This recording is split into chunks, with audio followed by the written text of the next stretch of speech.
안녕하세요. Good evening. அஸ்ஸலாமு அலைக்கும். இந்த ஹனா கொரியன் கிளாஸுடைய 6வது ஆன்லைன் வகுப்பு அறிமுக வகுப்புக்கு வந்திருக்கிற எல்லாருக்கும் முதல்ல மாலை வணக்கம். டைரெக்டா வந்து நாங்க கிளாஸுக்கு போவோம். டைம் கொஞ்சம் நைட் டைம்ங்கிறதால பள்ளிக்கு போற வேலைக்கு இருக்கிறதால நாங்கள் கிளாஸை கொஞ்சம் அவசரம் ஆரம்பிப்போம். Right. ஆரம்பத்துல இன்றைய கிளாஸ்ல வந்து இந்த கொரியா வேக்கன்சி பத்தின டீட்டெயில்ஸான விஷயங்களை வந்து உங்களுக்கு தெரியாத சில விஷயங்களை நாங்கள் இந்த பாடத்துல வந்து பேச போறோம். அப்ப இதுல முதல்ல நான் வந்து கொரியா பத்தின தகவல்களை, இந்த கொரியாவுக்கு என்னென்ன தொழில் செக்டருக்கு போவாங்க, என்ன தகுதி இருக்கணும், எக்ஸாம் என்ன மெத்தட்ல நடக்கும், எங்களோட கிளாஸ் வந்து நாங்க எப்படி செய்ய போறோம்ங்கிறத இந்த இதுல வந்து நான் பேசுறேன். நான் பேசி முடிஞ்சதுக்கு பின்னால உங்களுக்கு ஒரு டைம் தருவேன். அதுல உங்களுக்கு இந்த கிளாஸ்ல வந்திருக்கக்கூடிய ஆட்களுக்கு கொரியா சம்பந்தப்பட்ட ஏதாவது இப்ப நம்ம சொன்ன விஷயங்கள்ல சொல்ல போற விஷயங்கள் ஏதாவது டவுட்ஸ் இருந்தா அதை நோட் பண்ணி வச்சுட்டு உங்களுக்கு நான் தரப்படுற டைம்ல வந்து நீங்க அதை டவுட்ஸ் வந்து கேளுங்க. நீங்க டவுட் கேட்கக்குள்ள நான் அதை வந்து அந்த இடத்துல கிளியர் பண்றேன். நான் எல்லாம் பேசி முடிஞ்சதுக்கு பின்னால இதை வந்து நம்ம கடைசியில வந்து டிஸ்கஷன் வந்து வச்சுக்கோங்க. ரைட், கிளாஸுக்கு வருவோம். முதல்ல இன்றைய நாங்களோட நேரத்தோட 2026 ஆண்டு நடக்க போற கொரியன் லாங்குவேஜ் எக்ஸாமுக்கான ஆன்லைன் கிளாஸஸ் வந்து போன வருஷம் 6ஆம் மாசத்துல இருந்து நாங்கள் ஸ்டார்ட். ஒவ்வொரு வருஷத்துடைய 6ஆம் மாசத்துல இருந்து அடுத்த வருஷத்துக்கான எக்ஸாமுக்கான பிள்ளைகளை தயார்படுத்துற கிளாஸ் வந்து ஸ்டார்ட் ஆகும். இந்த அடிப்படையில நாங்க செஞ்சுட்டு வரோம்னா 6வது ஆன்லைன் பேட்ச் வந்து இப்ப நாங்க சேர்ப்போம். 5 கிளாஸ் ஆல்ரெடி 5 பேட்ச் வந்து முன்னுக்கு நடந்துட்டு இருக்கு. அதே போல பிசிக்கல்லையும் வந்து நேரடியா வந்து எங்களோட சென்டர்ல வந்து நேரடியா படிப்பாங்க. எங்களோட ஊராக்கள் அல்லது பக்கத்து ஊராக்கள் வந்து பிசிக்கலா வந்து இந்த கிளாஸ்ல படித்திருப்பாங்க. அவங்களுக்கு இது 5வது பேட்சா இருக்கு. சரியா? பார்ப்போம் கிளாஸுக்கு வரும். இது என்ன பத்தின சின்ன அறிமுகம், என்ன பத்தி தெரியாத ஆட்களுக்கு நான் ஹக்கீம். உங்களை போலயே ஒரு 10 வருஷத்துக்கு முன்னுக்கும் நீங்க இருக்கிற இடத்துல இருந்து கொரியன் லாங்குவேஜ் வந்து கொரியன் கிளாஸுக்கு போய் கொரியன் லாங்குவேஜ் படிச்சு அதே போல கொரியாவுக்கு வேலைக்கு போயிட்டு வந்து இப்ப கொரியன் லாங்குவேஜ் வந்து படித்தாங்க. சரிங்களா? கொரியாவுக்கு 2 தரம் வந்து கொரியாவுக்கு போயிருக்கோம். 2 தரம் எக்ஸாம் எழுதி 2 தரத்துலையும் கொரியாவுக்கு போயிட்டு வந்திருக்கேன். ஒரு ஆளுக்கு வந்து 2 தரம் தான் கொரியாவுக்கு போகலாம். 2 சான்ஸ் வந்து நான் யூஸ் பண்ணியிருக்கேன். நாங்க வந்து படிச்சது தமிழ் மொழியில படிச்சு விடக்கூடிய கிழக்கு மாநிலத்திலே ஃபர்ஸ்ட் டைமா எங்களுக்கு படித்திருந்த சார் ஜமீல் சார் சார். அவங்க தான் கிழக்கு மாநிலத்திலே தமிழ்ல வந்து முதல்ல கொரியன் லாங்குவேஜ் படிச்சு கொடுத்த டீச்சர் வந்து அவர் தான் இந்த கொரியா வந்து கிழக்கு மாநிலத்துக்கு அறிமுகப்படுத்தினார். இது பெரும்பாலும் உங்களுக்கு தெரிஞ்சிருக்கு. சிங்கள மீடியத்துல கூடுதலான ஆட்கள் வந்து படித்து கொடுப்பாங்க. சிங்கள மீடியத்துல படிக்கக்கூடிய ஸ்டூடெண்ட் தான் கூடுதலான ஆட்கள் கொரியாவுக்கு போறாங்க. சொன்னா அவங்களுக்கு ரிசோர்ஸ் வந்து கூட தமிழ்ல படிச்சு கொடுக்குற ஆட்கள் வந்து மிச்ச குறையும். சேருக்கு அடுத்ததா நான் வந்து இப்போ 2017 கொரியா வந்து ரிட்டர்ன் வந்த டைம்ல இருந்து இந்த கிளாஸ் வந்து செஞ்சுட்டு இருக்கேன். ஆல்ரெடி யூனிவர்சிட்டி சவுத் ஈஸ்டர்ன் யூனிவர்சிட்டியில எம்ஐடி கோர்ஸ் செஞ்சுட்டு இருந்தேன். டிகிரி செஞ்சுட்டு இருக்கக்குள்ளதான் ஃபைனல் இயர்ல இந்த கொரியாவுக்கு போற ஐடியா வந்து எடுத்து கொரியா எக்ஸாம் எழுதி பாஸ் ஆகி 2015 வந்து கொரியாவுக்கு போயிருக்குதா. இது என்ன பார்த்தீங்கன்னா சின்ன அறிமுகம். யூடியூப் சேனல் 2 இருக்கு. தமிழ் கொரியன் கிளாஸ்ங்கிற ஒரு யூடியூப் சேனல் இருக்கு. அதுல கொரியன் லாங்குவேஜ் படிச்சு கொடுத்துட்டு இருக்கோம். இன்னொன்று ஹக்கீம் வியூஸ்ன்னு சொல்லி நான் கொரியாவோட இருந்த டைம்ல சில விஷயங்களை வீடியோ எடுத்து போட்டு இருப்பேன். அது மத்தாங்களுக்கு கொஞ்சம் இன்ட்ரெஸ்ட்டை உண்டாக்குறதுக்காக சில வீடியோஸ் இருக்கு. ஆரம்பத்துல தெரிஞ்ச நுழைஞ்சு வச்சு போட்ட வீடியோலாம் நீங்க ஏதாவது பார்த்து கொள்ளலாம். பின்னாடி சேப்பாங்க குரூப். இது நான் சொன்ன மாதிரி 2014 ஆண்டு நடந்த எக்ஸாம்ல கொரியன் லாங்குவேஜ் எக்ஸாம் நடந்துச்சு. அதுல கன்ஸ்ட்ரக்ஷன் ஃபீல்டுல வந்து கொரியாவுக்கு போயிருந்தோம். கட்டுமான துறை கன்ஸ்ட்ரக்ஷன் ஃபீல்ட்ல போயிருந்தோம். அதுக்கு பிறகு 2018 நான் 2 இயர்ஸ் அதுல ஒர்க் பண்ணி போட்டு யூனிவர்சிட்டியை கம்ப்ளீட் பண்றதுக்காக வேண்டி வந்திருந்தேன். அதுக்கு பிறகு 2017 வந்து மேனுஃபேக்சரிங் உற்பத்தி துறைக்கான கொரியன் லாங்குவேஜ் எக்ஸாம் வந்து நடந்துச்சு. அதுலயும் எக்ஸாம் எழுதி பாஸ் பண்ணி 2017 இருந்து கொரோனா வரும் வரைக்கும் 21 வரைக்கும் கொரியாவில் ஒர்க் பண்ணோம். இது நாங்க ஃபர்ஸ்ட் தரம் கொரியாவுக்கு போன எங்களோட குரூப் போட்டோ. நாங்க கன்ஸ்ட்ரக்ஷன்ல போயிருந்தோம். அப்ப ஒரே கம்பெனிக்கு 28 பேரை வந்து ஹையர் பண்ணியிருந்தோம். அந்த 28 பேர் சொல்ற குரூப் தான் இது. சரியா? இது 2018 இண்டிவிஜுவலா நானும் இன்னொரு சிங்கிள் ஒருத்தர் ஐயாவோட இருந்தார். நாங்க போன கம்பெனிக்கு 2 பேரை தான் எடுத்திருந்தாங்க. அப்ப அதுல எடுத்த போட்டோ தான் இது. சரி, இப்ப நாங்க இதுல என்ன ஒரு கேள்வி ஒன்று கொடுத்துருக்கேன். இந்த இந்த இந்த வகுப்புல கலந்து கொண்டதுக்கான காரணம் என்ன, மெயினா என்ன ரீசனுக்காக நாங்க இன்றைய கலந்துருக்கோம்? என்னது ஃபர்ஸ்ட் பர்பஸ் என்ன? கொரியன் லாங்குவேஜ் படிக்கணும். கொரியாவுக்கு வேலைக்கு போறது சம்பந்தப்பட்ட விஷயத்துக்காக கொரியாவுக்கு போறது வேலைக்கு போறது கொரியன் லாங்குவேஜ் படிக்கணும், கொரியாவுக்கு போகணும். இந்த ஒரு நோக்கத்துக்காக தான் நீங்க இன்றைய கிளாஸ்ல எங்க அட்வர்டைஸ்மெண்ட்டையும் அல்லது உங்களோட ஃப்ரெண்ட்ஸ் மாதிரி கேர் பண்ணி ஸ்டேட்டஸ் அதுகளையும் பார்த்துட்டு நீங்க இன்றைய கிளாஸ்ல ஜாயின் ஆறீங்க. அதான நோக்கம். கொரியாவுக்கு வேலைக்கு போறதுங்கிறது நோக்கம். கொரியாவை படிக்கிறது, கொரியாவுக்கு வேலைக்கு போறது, அது சந்தன நோக்கம். ஏன் கொரியாவுக்கு போகணும்? அடுத்து கொரியாவுக்கு மட்டும்தானே வேலைக்கு போகலாம். வேலைக்கு போகக்கூடிய நாட்கள் அரசாங்கத்தால கவர்மெண்டால அனுப்பக்கூடிய நாடுகளை பாத்தீங்கன்னு சொன்னா இஸ்ரேலுக்கு அனுப்புவாங்க, ஜப்பானுக்கு அனுப்புவாங்க, கொரியாவுக்கு அனுப்புவாங்க, ரொமேனியாவுக்கு அனுப்புறாங்க. கவர்மெண்டால என்ன ஃப்ரீயா வந்து அனுப்பக்கூடிய இடங்கள். இஸ்ரேலுக்கு போகலாம், அங்கேயும் சேலரி கூட 6 லட்சம் எடுக்கலாம் மாசம். அதே போல ஜப்பானுக்கு போகலாம், ஜப்பான்லயும் கிட்டத்தட்ட 4 ல இருந்து 5 லட்சம் வரைக்கும் சம்பளம் எடுக்கலாம். கொரியாவுக்கு கொரியாங்கிறது இங்க கூடுதலா கேட்கக்கூடிய ஒன்று. மற்ற நாடுகளுக்கு ஆக்கம் எடுக்காங்கிறது அடிக்கடி கேட்க மாட்டீங்க. கொரியாவுக்கு வருடம் போயிட்டு இருப்பான். கொரியாவுக்கு ஏன் போகணும்? மற்ற நாடுகளோட ஏன் கொரியாவுக்கு போகணும் அப்படின்னு சொன்னா என்னதுக்காக போகலாம்? நான் சொல்றேன், காரணங்கள் இருக்கு. மற்ற நாட்டை விட நாங்க ஏன் கொரியாவுக்கு போகலாம், கொரியாவை பொறுத்தல என்ன நன்மைங்கிற காரணங்களை அடுத்தடுத்ததா சொல்றேன்டா. முதலாவது விஷயம் வந்து மெயின் விஷயம் வந்து கல்வி தகமை தேவை. நான் நேரத்தில் சொன்ன நாடுகள் இஸ்ரேல் இருக்கு, அதே போல ஜப்பான் இருக்கு, இன்னொன்று ரொமேனியா இருக்கு. இந்த நாடுகளுக்கு போறோம்னு சொன்னா குறைஞ்சது நீங்க A level படிச்சிருக்க. இஸ்ரேலுக்கு போறோம்னு சொன்னா இங்கிலீஷ்லயாவது பேச தெரிஞ்சிருக்க. என்ன ஹிப்ரு தெரியாதுன்னு ஒருத்தருக்கு இஸ்ரேலுக்கு போறது, ஹிப்ரு லாங்குவேஜ் தெரியாது, அப்ப இங்கிலீஷ்ல பேச தெரிஞ்சிருக்கு. அங்க போறோம். ஜப்பானுக்கு போறோம்னு சொன்னா ஜப்பானீஸ் லாங்குவேஜ் படிச்சிருக்கணும், A level வரை படிச்சிருக்கணும், உடம்புல டட்டு உடைய இருக்கக்கூடாது, பச்சை ஊத்தி இருக்கக்கூடாது. இப்படி நிறைய கண்டிஷன். முதலாவது கண்டிஷன் A level வரை படிச்சிருக்கணும். இப்ப நாங்க வந்து பார்க்கோம், ஒருத்தர் வந்து ஹைகோர்ட் என்ன ஹையர் ஸ்டடீஸ் வந்து முதலாவது A level வரைக்கும் படிச்சிருக்கேன்.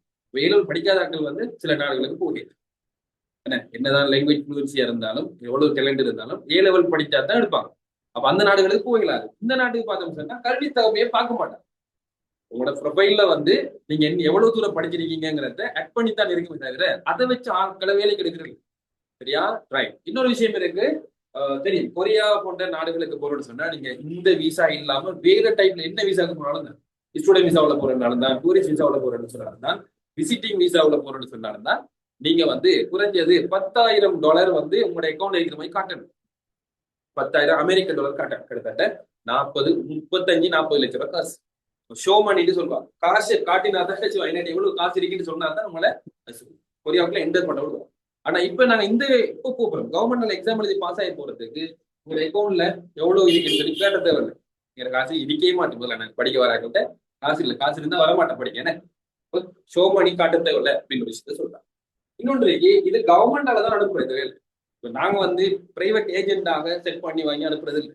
இது கவர்மெண்ட் தான், முழுக்க முழுக்க கொரியா கவர்மெண்ட்டும் இலங்கை கவர்மெண்ட் சேர்ந்து தான் இந்த வேலை வாய்ப்புகளை கொடுக்குறாங்க. அப்ப எங்களுக்கு அதுல ஒரு உத்தரவாதம் இருக்கு. என்ன மிஸ்யூஸ் பண்ண மாட்டாங்க, கவர்மெண்ட் தானே. எங்களோட வேலை வாய்ப்பை இன்னொருத்தர் தட்டி கொடுக்கவே மாட்டாங்க. இன்னொரு சந்தர்ப்பம், இன்னொரு காரணத்தை பார்க்கலாம். ஏன் நாங்க கொரியாவுக்கு போகலான்னு சொன்னா, கொரியாவுக்கு போகல ஃபர்ஸ்ட் டைம் நாங்க கொரியாவுக்கு ஒரு எக்ஸாம் எழுதி பாஸ் ஆகி கொரியன் விசா கிடைச்சி போறோம்னு சொன்னா எங்களுக்கு 5 வருஷம் தொழில் உத்தரவாதம் இருக்கு. 5 வருஷம் கொரியாவோட இருக்கலாம். சரியா? ஆக குறைஞ்சது 5 வருஷம், ஆக கூடது 10 வருஷம். அதையும் தாண்டி இருக்கிறதுக்கான ஏற்பாடுகள் எல்லாம் இருக்கு. எங்களுக்கு ஒரு சரம் விசா கிடைச்சா யாருமே எங்களை விட்டு என்ன செய்யலாம், 5 வருஷத்துக்கு அசைக்கலாம். 5 வருஷம் நாங்க கொரியாவோட இருக்கலாம். சரி, நாங்க போன கம்பெனி ஏதோ ஒரு காரணத்தால மூடிட்டாங்க, பிசினஸ் லாஸ்ட் ஆயிட்டு வேற ஏதோ ஒரு காரணத்துக்காக கம்பெனியை மூடிட்டாங்கன்னு சொன்னா எங்களுக்கு வேற கம்பெனி போகணும். 3 கம்பெனி சேஞ்ச் ஆகணும். 3 கம்பெனிக்கு நாங்க அந்த கம்பெனி மட்டும் சேஞ்ச் ஆகி போகலாமா? அப்படி ஒரு ஆப்ஷன் இருக்கு. இன்னொன்று, கொரியா போன்ற நாடுகள்ல தொழிலாளர் பாதுகாப்பு சட்டம்ங்கிறது கொஞ்சம் வலுவான நிலையில ஸ்ட்ராங்கா இருக்கு. ஒர்க்கர்ஸுக்கான உரிமைகளை பாதுகாக்கிற சட்டங்கள் அதிகமா இருக்கு. எங்களுக்கு சார்பான சட்டங்கள் வந்து இருக்கு. அப்ப எங்களுக்கு அந்த மற்ற நாடுகள்ல போட்டு எங்களை கஷ்டப்படுத்துற மாதிரி அமைப்புகள் இல்லாம எங்களுக்கும் ஒரு பாதுகாப்பான ஒரு அமைப்பு கொண்டு இருக்கு. சரியா? இதனால நாங்க கொரியாவுக்கு போவோம். இன்னொரு விஷயம் சொல்லப்பட்டிருக்கு, இது சிலபஸ்லயே வரக்கூடிய விஷயங்கள் தான். நீங்க வேலை செய்யக்குள்ள உங்களுக்கு ஏதாவது அனர்த்தம் வந்தா மற்ற நாடுகளையும் கொடுப்பாங்க, கொரியாவிலேயும் அதே மாதிரி தான். நீங்க வேலை செய்யக்குள்ள ஏதாவது உங்களுக்கு அனர்த்தம் வந்துச்சுன்னு சொன்னா அங்கவீனம் வருது, மவுத்து வருது, இறந்து போறது வரலாம், அல்லது என்னை குறிப்பிட்ட காலத்துக்கு வேலை செய்யாம இருக்கலாம். இப்படியான அமைப்புகள் வரக்குள்ள எங்களுக்கு அதுக்கான இன்சூரன்ஸ் வந்து தருவாங்க, காப்புறுதி இருக்கு. 2 டைப்பான காப்புறுதி செய்வாங்க. எங்களுக்கு உடம்புக்கான காப்புறுதி, அதே போல எங்களுக்கு சுகம் இல்லாம டைம் வரக்கூடிய காப்புறுதி. 2 டைப்பான காப்புறுதி செய்வோம். ஒருவேளை கொஞ்சம் டீட்டெயில் சொல்றேன்னு சொன்னா நாங்க இந்த சிலபஸ்ல ஒரு பாடமாவே தந்துருப்பாங்க. இப்ப உங்களுக்கு வேலை செய்யற டைமுக்கு கை காலையோ ஏதோ அடிபட்டுட்டு ஒரு 3-4 மாசம் பெட் ரெஸ்ட்ல இருக்கீங்க, உங்களுக்கு வேலை செய்ய இயலாது. ட்ரீட்மெண்ட்டுக்கான காசும் 4 மாசம் நீங்க பெட் ரெஸ்ட்ல இருந்தீங்கன்னா 4 மாசம் பெட் ரெஸ்ட்ல இருக்கக்குள்ள அந்த 4 மாசத்துக்கான சம்பளமும் உங்களுக்கு அந்த கம்பெனியால ப்ரொவைட் பண்ணுவாங்க. இது அந்த இன்சூரன்ஸ் இருக்கிற ஏற்பாடுல உண்டு. ட்ரீட்மெண்ட்டும் பண்ணணும், அதே போல எங்களுக்கு 4 மாசம் வேலைக்கு போயிடாது. இப்ப 4 மாசம் சொல்லுவாண்டா எங்க சேலரியில வந்து 70% சம்பளத்தை ஒவ்வொரு மாசமே எங்களுக்கு தருவாங்க. நாங்க வேலைக்கு போக மாட்டோம், பெஸ்ட் பிளேஸ்ல இருப்போம், ஆனா சம்பளம் வந்து கிடைக்குமா? இப்படி ஒரு ஆப்ஷன் இருக்கு. இது வந்து அங்கவீனம் ஆகினா அது எந்த பார்ட்ஸ்ல எவ்வளவு முக்கியமான பார்ட்ஸ், எதனால அந்த எக்ஸிடென்ட் ஆயிடுச்சு சொல்லி அனலைஸ் பண்ணி போட்டு அதுக்கான எங்களை கிளைமை வந்து எங்களுக்கு தருவாங்க, அந்த அமௌண்ட்டை வந்து எங்களுக்கு தருவாங்களா? சரி, இது கவர்மெண்டால நம்ம ஸ்ரீலங்கா கவர்மெண்ட் தருவாங்க, கொரிய கவர்மெண்ட் தருவாங்க, அங்க வினம் ஆகிறது. சரியா? அடுத்து உணவு தங்குமிடம் இலவசமா. பெரும்பாலான நாம வந்து கொரியாவுக்கு போறது வேற எந்த நாட்டுக்கு போகலையும் வேகன்சி கிடைச்சி போட்டா என்ன சொல்லுவாங்கன்னா அக்கமடேஷன் யாரு தராங்க, சாப்பாடு தராங்களான்னு பார்ப்போம்.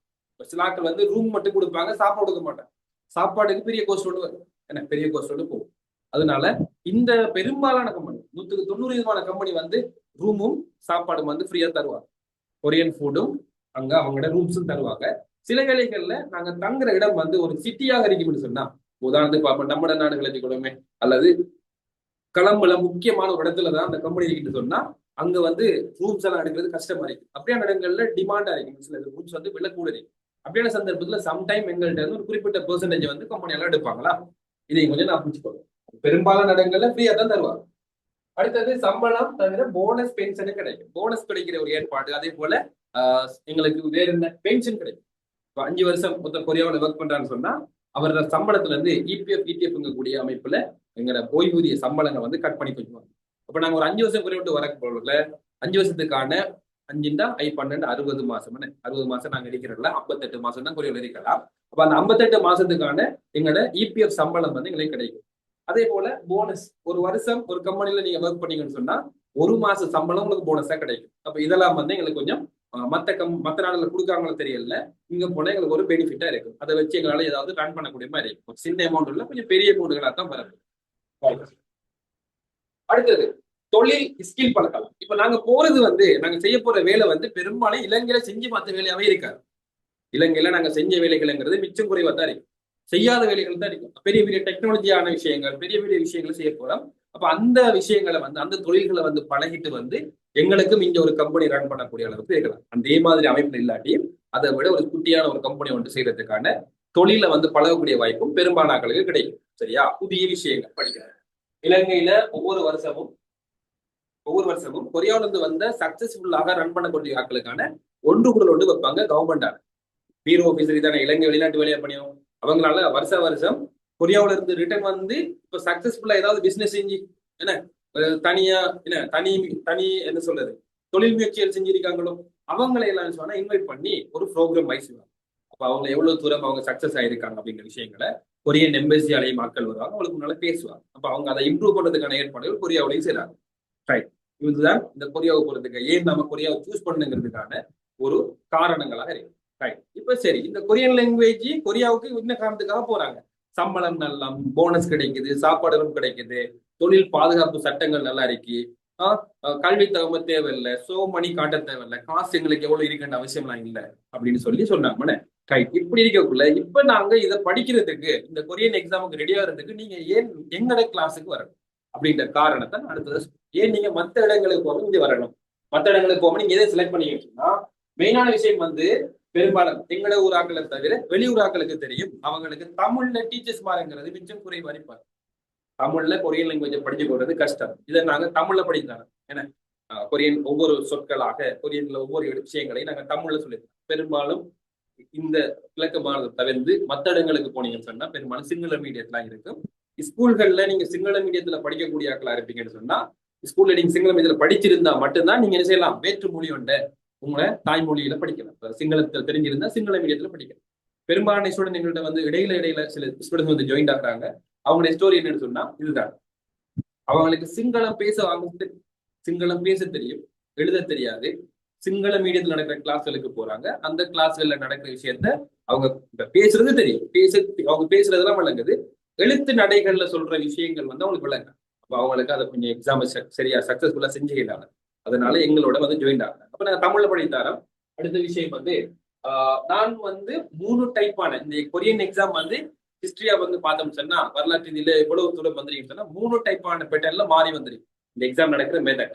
ஆரம்பத்தில் நடந்த எக்ஸாம் எல்லாம் பாத்தீங்கன்னு சொன்னா பேப்பர்ல எழுதுற எக்ஸாம், நம்ம ஓலவெளி எக்ஸாம் எழுதுறோம் அது மாதிரி பேப்பர்ல எழுதுற எக்ஸாம். அந்த எக்ஸாம் நான் எழுதிருக்கேன். அதுக்கு பின்னாடி அந்த பேப்பரை எடுத்துட்டு இப்ப அதை வந்து கம்ப்யூட்டரைஸ் பண்ணாங்க. அது 2018 இருந்து நடந்துச்சு. அந்த எக்ஸாமும் நம்ம எழுதி பார்த்திருக்கோம்.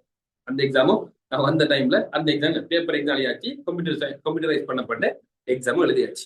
போன வருஷம் 2025ஆம் ஆண்டு, போன வருஷம் 11ஆம் மாசத்துல இருந்து இன்னொரு எக்ஸாம் சிஸ்டத்தை கொண்டு வந்துட்டாங்க. நேரத்தோட வந்து கம்ப்யூட்டரைஸ் தான், மவுஸால தான் டிக் பண்ணணும் எக்ஸாம்ல. மவுஸ் தானே, ஆரம்பத்துல கம்ப்யூட்டர் பாத்தீங்கன்னா மவுஸ் எல்லாம் டிக் பண்ணும். இப்ப என்ன செய்ய இதை வந்து டெப்லெட்டுக்கு கொண்டு வந்துட்டாங்க. டச் பண்ண என்ன டெப்லெட் இருக்கு தானே, டெப்லெட்ல எக்ஸாம் டச் பண்ணி தான் நாங்க எக்ஸாம் செய்யறோம். அப்ப அந்த எக்ஸாம் போன வருஷம் நடந்துச்சு, அதையும் போய் ஒரு தடவை எழுதி பார்த்தாச்சு. 3 தடமும் அந்த எக்ஸாம்ல சூழல், எக்ஸாம்ல கேள்வி வர மெதட் என்ன செட்டப்ங்கிற 3 அனுபவம் வந்து நமக்கிட்ட இருக்கு. சரியா, என்கிட்ட இருக்கு. அடுத்தது 2 செக்டர்ல கொரியாவில் வேலை செஞ்சு அனுப்ப முடியும். நான் எது சொன்னேன், ஃபர்ஸ்ட் தரம் போன தினத்துல கன்ஸ்ட்ரக்ஷன்ல விலகி போனேன். கன்ஸ்ட்ரக்ஷன் வந்து ஹார்டான வேலை, என்ன தெரிஞ்சுதான் போறோம். கஷ்டமான வேலை. அந்த டைம்ல நாங்க வேற வழி இல்லை, அந்த வேலைக்கு தான் போகலாம். அது கஷ்டமான வேலை தானே. கன்ஸ்ட்ரக்ஷன் நம்மளோட ஊர்களில் பார்க்கறது அதே மாதிரி கன்ஸ்ட்ரக்ஷன் என்ன, கட்டிடங்கள் கட்டுறதுக்கு, அதே போல பிரிட்ஜ் பாலங்கள் கட்டுறது, இன்னொன்று ரோட் போடுறது அல்லது சுரங்கம் போடுறதுக்கான வேலைகள் எடுப்பாங்க. நாங்க போனது வந்து எங்க எடுத்த கம்பெனியுடைய 3 வருஷ ப்ராஜெக்ட். அவங்களோட வேர் ஹவுஸ் வந்து கட்டுறது, ஸ்டோர் ரூம் மட்டும் கட்டுறது. 3 வருஷம் பெரிய ப்ராஜெக்ட், அது 3 வருஷ ப்ராஜெக்ட். சரி, அடுத்தது எங்கள்கிட்ட கிளாஸுக்கு வாராக்களுக்குள்ள பெரும்பாலான ஆட்கள் அரவாசிக்கு பேரு, அரவாசிக்கு மேல ஆட்கள் வந்து பாஸ் பண்ணக்கூடிய பர்சன்ட். இது நாங்க கிளாஸ் நடத்திட்டு வரை இப்ப 5 வருஷம் தாண்டி போகுது. 17ல கிளாஸ் செஞ்சோம், 18ல செஞ்சோம். பிறகு எக்ஸாம் நடக்கல, கொரோனா பொம்பு அடிச்சது, இப்படி ஒரு பிரச்சனை, எக்ஸாம் நடக்கல. பிறகு 22ல நடந்துச்சு, 23, 24, 22ல இருந்துதான் ஆன்லைன் வந்து ஸ்டார்ட் ஆகுது. அதுக்கு முதல்ல பிசிக்கல் கிளாஸஸ் தான். நான் 22ல இருந்துதான் கொரியாவை கொஞ்சம் கூடுதலா நாங்கள் படிக்கிறதுக்கான இன்ட்ரெஸ்டும் வருது. அதுக்கு முதல் கொரியாவில் அவ்வளவு இன்ட்ரெஸ்ட் இருக்காது. கொரியன் எக்ஸாம் வந்து அப்ளை பண்றாங்க 15,000ல இருந்து 20,000க்குள்ள நிற்கும். அவ்வளவு பேர் தான் எக்ஸாமுக்கு அட்மிஷன் எடுக்க. இப்ப அப்படி இல்லை. 22ஆம் ஆண்டு மட்டுமே 73,000 பேர், 73, 55 இந்த ரேஞ்சில் போயிட்டு இருக்கு. 1,00,000 வர முடியாதுன்னு பார்த்தா அவ்வளவுக்கு. இப்ப நிறைய பேர் இந்த கொரோனா வந்ததுக்கு பின்னாலதான் நிறைய பேர் கொரியாவுக்கு போறேங்கிற, வெளிநாடுகளுக்கு போகுங்கிற ஐடியாவே தெரியும். பாஸ்போர்ட்டே இல்லாம போனுச்சுன்னு தெரியும். 22ல இருந்து அது நடந்துச்சு. இப்ப கொஞ்சம் படிக்கிற விதம் இல்ல பாத்தீங்கன்னு சொன்னா கிளாஸுக்கு வர விதம் வந்து இப்ப கொஞ்சம் கூட வந்துருக்கு. என்ன நிறைய பேருக்கு போற ஐடியாவுக்காக இருந்தது. இது எங்களோட பெர்சன்டேஜ். இன்னொரு எக்ஸாம் ரிசல்ட் வரதுக்கு 2025க்கு எக்ஸாம் இன்னும் முடியல. இந்த 4ஆம் மாசம் செகண்ட் வீக்ல தான் ரிசல்ட் வரலாம். அதுக்கு பின்னால எவ்வளவு பேர் பாஸ் பண்ணிருக்காங்கன்னு பார்ப்போமா. ரைட், அடுத்தது பார்ப்போம். இந்த கொரியாவுக்கு போறதுக்கான தகமைகள் என்ன, யாராருக்கு கொரியாவுக்கு போகையில், யாராருக்கு இந்த கொரியா ஜாப் எடுத்து போகலாம்னு சொல்லி பார்த்தோம்னு சொன்னா, முதலாவது வயசு கட்டுப்பாடு வந்து 18 வயசுல இருந்து 39 வயசுக்குள்ள இருக்கக்கூடிய ஆண்களும் போகலாம், பெண்களும் போகலாம். 17 வயசுல இருக்கிறாலும் போகலாம். 18 ஆகியிருக்கணும். எப்பன்னு சொன்னா பெரும்பாலும் நீங்க 2ஆம் மாசம் அல்லது 3ஆம் மாசம் உங்களுக்கு 18 வயசு ஆயிருக்கணும். 18வது பர்த்டே நீங்க கொண்டாடி இருக்கணும் 2ஆம் மாசம் அல்லது 3ஆம் மாசம். அப்பதான் நீங்க கொரியன் எக்ஸாம் எழுதலாம். இது எப்படி சொன்னா, இப்ப நாங்க நிலையா சொல்லலாது, கொரியன் எக்ஸாமுக்கு அட்மிஷன் கோல் பண்ணா கூட உங்களுக்கு 18 வயசு ஆயிருக்கு. இப்ப நாங்க பெரும்பாலும் ஒவ்வொரு வருஷமும் 3ஆம் மாசத்துக்கு டார்கெட் பண்ணுவோம். இந்த 3ஆம் மாசத்துல யாருக்கெல்லாம் 18 வயசு ஆயிருக்கு அவங்க வந்து எக்ஸாம் சீட் பண்ணலாம்.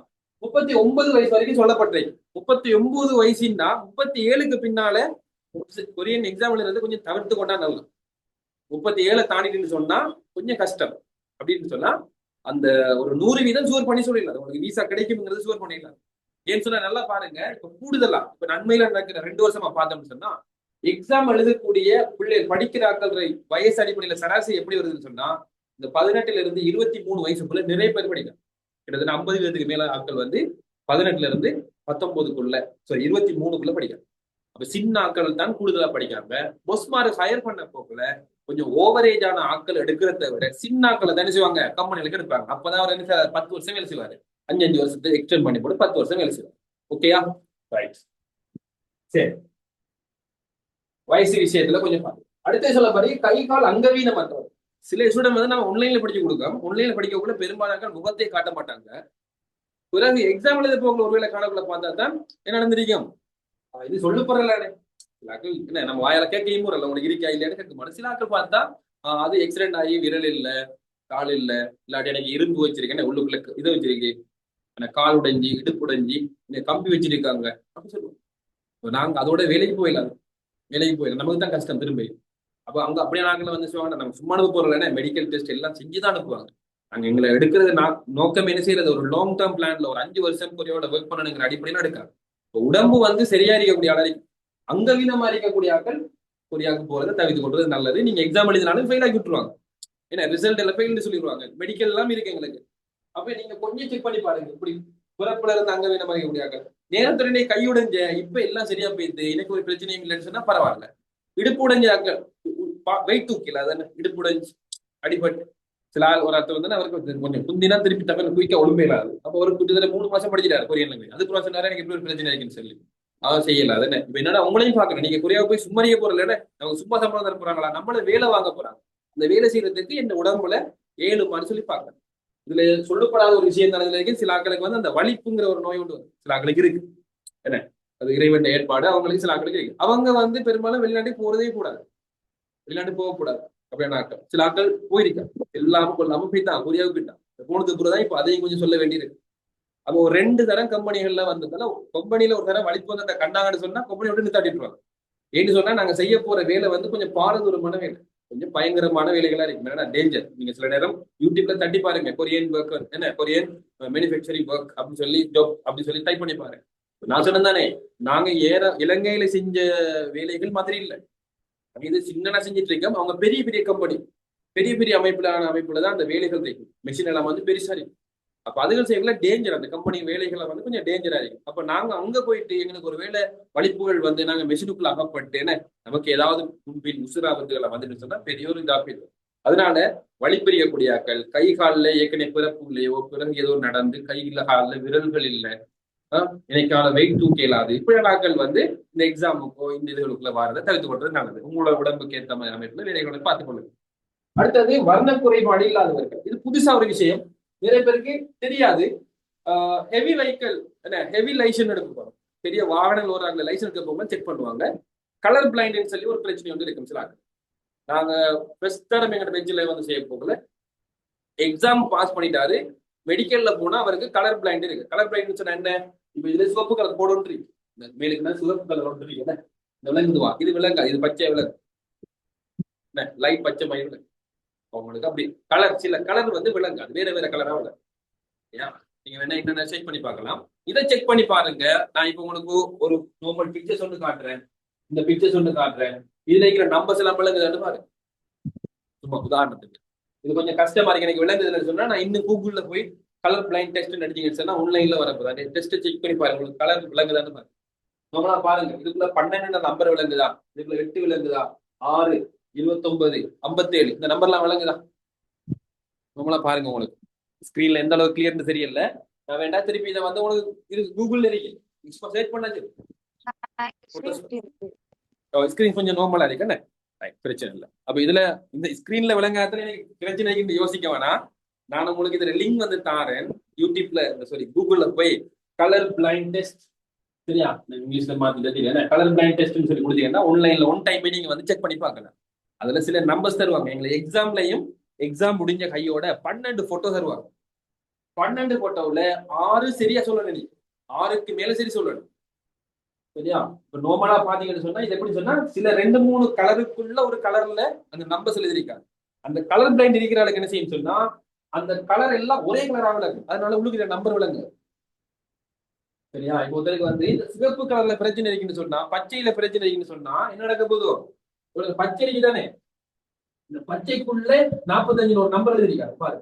இவருக்கு என்ன செய்யும், இந்த மஞ்சள் கலர் விளங்காது, மஞ்சள் எல்லாம் இந்த பச்சை மாதிரியே விளங்கும். அப்ப இவருக்கு நம்பரை சொல்லிக்க மாட்டாங்க. அப்படி எங்களுக்கு ஃபர்ஸ்ட் டைம் எங்களுக்கு ஒரு எக்ஸாம் செஞ்சாங்க. 2017ஆம் ஆண்டு பெஞ்சில் ஒருத்தர் இருந்தாரு, அவருக்கு மெடிக்கல் போய் வரக்குள்ள கலர் போயில். அப்ப நாங்க அதுக்கு தான் எங்களுக்கு தெரியும் அவருக்கு இருக்கின்ற விஷயம். உங்களுக்கு தெரிய மாட்டேங்க, உனக்கு சின்ன வயசுல இருந்து இருக்கின்றது, அது மறைச்சிருக்காரு. நாங்க இதை வந்து நம்ம புத்திசாலித்தனத்துல போய் பாஸ் பண்ணலாம்னு நினைக்க கூடாது. அதாவது மறைப்பாங்க டீச்சர்ஸ் சொல்லாம. என்னடா அவருக்கு நல்ல கெட்டிக்கிறாரு இருப்பாரு, 100க்கு 100 மார்க்ஸ் எடுப்பாரு, 90 மார்க்ஸ் இருப்பாரு. இவர் நினைச்சு கொள்றாரு சார், நான் எக்ஸாமுக்கு போய் அந்த போன்ல இந்த டெஸ்ட்டை வந்து நான் எப்படியாவது பாஸ் பண்ணிடுவேன்னு நினைப்பாரு. பாஸ் பண்ண இயலாது. கண்ணை மூடிட்டு நம்பர் சொல்லுங்க என்ன செல்லலாமா, இன்னைக்கு என்ன இருக்குன்னு சொல்லி, அது மாதிரி ஒரு டெஸ்ட் தான் இது. இதுல யாரையும் ஏமாத்தினாரு. இந்த டெஸ்ட் வந்து 3 இடத்த செய்வாங்க. 3 டெஸ்ட் நீங்க பாஸ் ஆகணும். ஒரு ஆளை ஏமாத்தலாம், 3 ஏமாத்தினாரு. அடுத்தது இப்ப எக்ஸாம் ஹால்ல என்ன செஞ்சீங்கன்னா, நீங்க எக்ஸாம் முடிஞ்ச உடனே வச்சிருக்காங்க. எக்ஸாம் முடிஞ்ச உடனே 12 படம் ஒவ்வொரு படமா வந்துட்டே இருக்கு. ஒவ்வொரு படத்துல இருக்கிற நம்பரை நீங்க டைப் பண்ணிட்டே இருக்கணும். அப்படி சொல்லி 6க்கு மேல சரியா சொன்னா தான் நீங்க அந்த டெஸ்ட்ல பாஸ். நீங்க எக்ஸாம்ல 100க்கு 100 மார்க்ஸ் எடுத்திருந்தாலும் இதுல நீங்க 5 தான் சரியா சொன்னீங்க, 5 தான் சரியா சொன்னு சொன்னா உங்களுக்கு கண்ணுல பிரச்சனை அப்படின்னு சொல்லி பிரச்சனை வருமா. இந்த ஒரு விஷயம் இருக்கு. நான் உங்களுக்கு லிங்க் வந்து போடுறேன், தேவையான கீழே கொஞ்சம் நான் மறந்தாலும் ஞாபகப்படுங்க. எங்க குரூப்ல உங்களுக்கு லிங்கை தரேன், நீங்க ஒரு செக் பண்ணி பார்த்துக்கலாம்.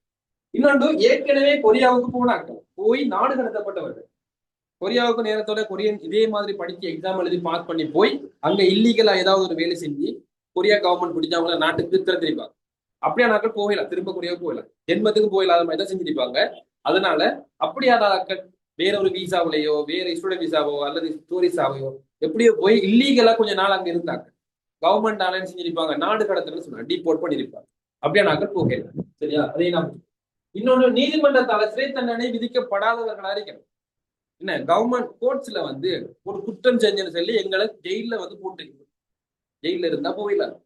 என்ன செய்யணும், அது போலீஸ் ரிப்போர்ட்ல வரும். நீங்க எக்ஸாம் வெளிநாடுகளுக்கு போறோம்னு சொன்னா என்ன செய்யணும், இப்ப நாங்க கட்டாயம் போலீஸ் வார்த்தை வந்து கொடுக்க, போலீஸ் ரிப்போர்ட் ஒன்று எடுத்து கொடுத்தோம். அந்த போலீஸ் ரிப்போர்ட்ல எல்லாம் வரும், இன்ன பிரச்சனை, இத்தனை நாள் ஜெயில இருந்த அப்படின்னு சொல்லி எல்லாம் வரும். அப்ப அப்படியே நாட்கள் செய்யணும்னா அதை கிரிமினலாவே பார்ப்போம், குற்ற செயலாவே பார்த்து நினைச்சுவாங்கன்னா எங்களுக்கு விசா தரத்துக்கு யோசிப்பாங்க. அதனால அப்படி ஏதாவது இருந்தா சின்ன பிரச்சனைகளுக்கு போயிட்டு கோர்ட்ஸ்லயே முடிச்சுட்டு வந்துட்டாங்க. என்ன, ஜெயிலுக்கெல்லாம் போன மாதிரி கட்டம் இல்ல. அல்லது இப்ப இன்னைக்கு கோர்ட்ல கேஸ் போயிட்டே இருக்கு, வெளிநாட்டுக்கு போகல, அது பாஸ்போர்ட்டை பறிச்சு வச்சிருப்பாங்க. அப்படியே நாட்களும் வந்து கொரியாவுக்கு போகிறது ட்ரை பண்ணிடலாம். ஒன்று நீங்க அந்த உங்களுக்கு நடந்துட்டு இந்த கேஸை வந்து கம்ப்ளீட் பண்ணணும், முடிச்சிட்டு தான் வரணும். சரியா? சில ஆட்கள் கேட்பாங்க, அந்த ஹஸ்பண்ட் ஒய்ஃபுக்குள்ள பிரச்சனை அப்படியெல்லாம் இருந்தா பிரச்சனை இல்லை, அதெல்லாம் வந்து இன்னொருத்தரை வச்சு போட்டும் அந்த கேஸ் வந்து வாதாட வச்சு போட்டு போகலாம். வேற ஏதாவது கவர்மெண்டால இவர் வெளிநாட்டை விட்டு இந்த நாட்டை விட்டு தப்பி போகலான்னு சொல்ல அடிப்படையில் வரக்கூடிய கேசரி குற்றங்கள் இருக்கும், அந்த இதுகளில் இருக்கக்கூடிய ஆட்கள் போகலாம். அதே எங்களுக்கு போலீஸ் ரிப்போர்ட்ல பேடா தான் தருவாங்க, அதை எங்களுக்கு பிள்ளையாட்டனை தர போறாங்க, அதை வச்சுட்டு எங்களால விசாக்கு அப்ளை பண்ணிடலாம். சரியா? அப்படின்னா இன்னொன்று, போதைப் பொருள் பாவனையற்றவர்களா இருக்கேன்.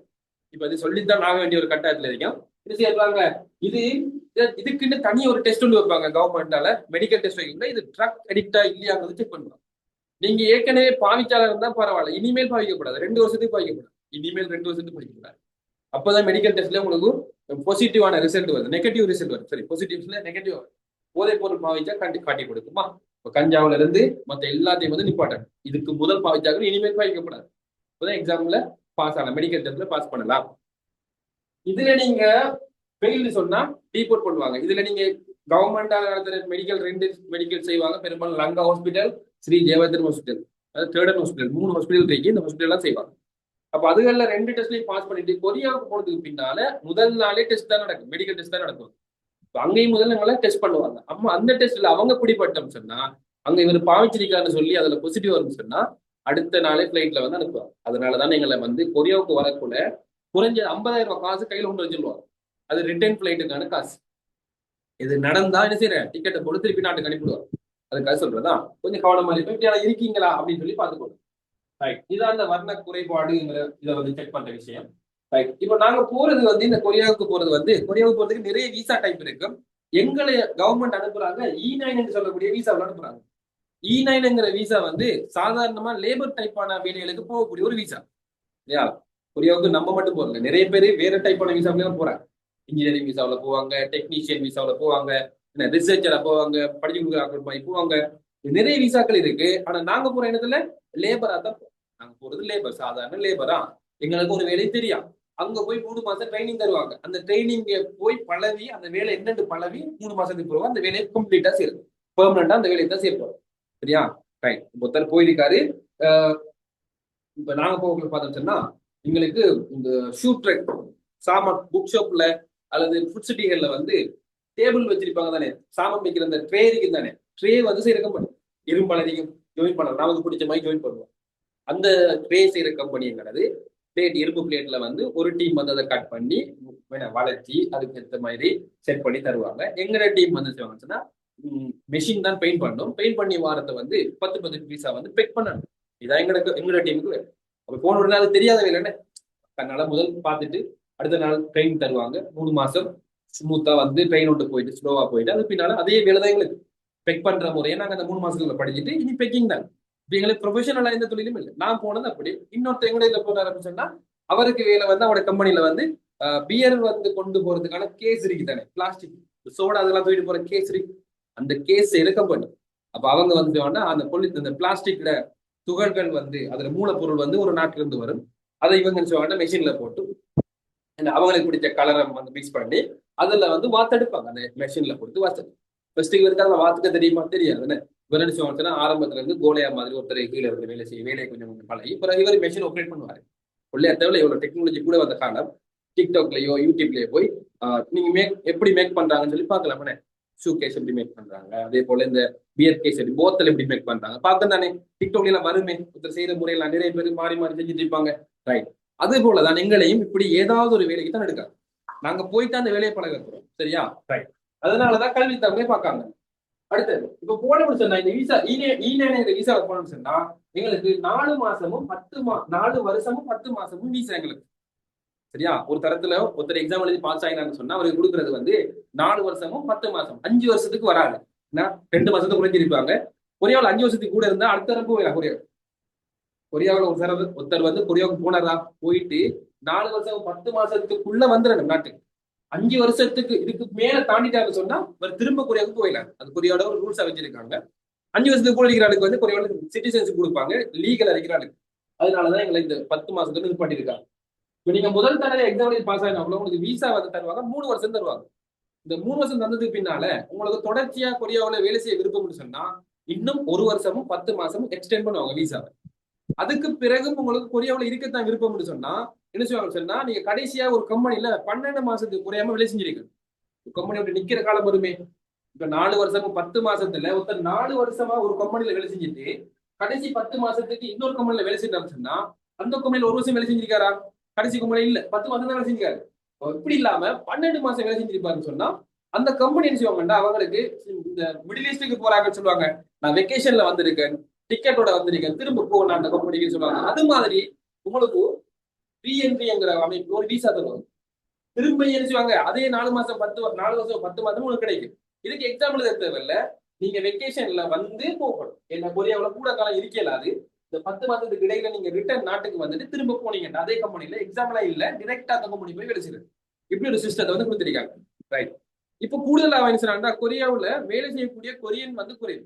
அதனால ஃபாரினர்ஸுக்கு நிறைய சலுகைகள் செய்யறாங்க. இப்ப முதல் தடையா நீங்க போகக்குள்ளேயே உங்களுக்கு இப்படி ஒரு விசா கிடைச்சிடும், 10 வருஷ விசா கிடைக்கும். சரியா? ஒரே தரத்துல கிடைக்கும். 3 வருஷத்துக்கு பின்னால அப்படி கிடைச்சிடும். இது இப்படி ஒரு விசா டைப் இருக்குன்னு. ரைட். இதுல இன்னொரு சில நன்மைகள் இருக்கு. என்னன்னு சொன்னீங்கன்னா, நீங்க கொரியாவுல ஒரு 3 வருஷம் தாண்டதுக்கு பின்னால, முதல் இது 6 வருஷமா வச்சிருந்தாங்க, இப்ப 3 வருஷமா மாத்திட்டாங்க. கொரியாவில் 3 வருஷம் முடிஞ்சது பின்னால நீங்க கல்யாணம் முடிச்சுட்டு போயிருந்தா உங்களோட வைஃப் இருக்கலாம், கல்யாணம் முடிக்காத உமா அப்பா என்ன செய்யலாம், நீங்களே என்ன செய்யலாம்னா உங்களோட இன்வைட் பண்ணி எடுக்கலாம். அதுக்கு சின்ன ஒரு விஷயம் நீங்க செய்யணும், உங்களோட விசாவை வந்து கொஞ்சம் சேஞ்ச் பண்ணணும். E7 விசாக்கு உங்களோட விசா வந்து E9 E9 விசாவை E7 விசாவுடைய 4வது டைப்புக்கும் நீங்க மாத்திக்கொள்ளணும். அதுக்கு சில சில தேவைகள் இருக்கும், சில ரிக்வயர்மெண்ட் இருக்கும். அந்த அடிப்படை தேவைகளை நீங்க கொஞ்சம் கமிட் பண்ணிட்டீங்கன்னு சொன்னா உங்களோட விசாவை நீங்க சேஞ்ச் பண்ணி கொள்ளலாம். நீங்க வேலை செய்யற கம்பெனில கொஞ்சம் ப்ரொஃபஷனலான ஒர்க்கர்ஸா மாறிடுவீங்க. இந்த விசாக்கு என்ன அர்த்தம்னு சொன்னா, நேரத்துல போனது லேபரா போனது. நீங்க ஒரு பிளாஸ்டிக் கம்பெனி ஒன்றுல சாதாரண லேபரா போறீங்க. 3 வருஷத்துக்கு பின்னால உங்களை ப்ரொமோட் பண்ணிருப்பாங்க அப்படின்னு சொன்னா நீங்க அந்த மெஷின் ஆபரேட்டரா ப்ரொமோட் பண்ணிருப்பாங்க.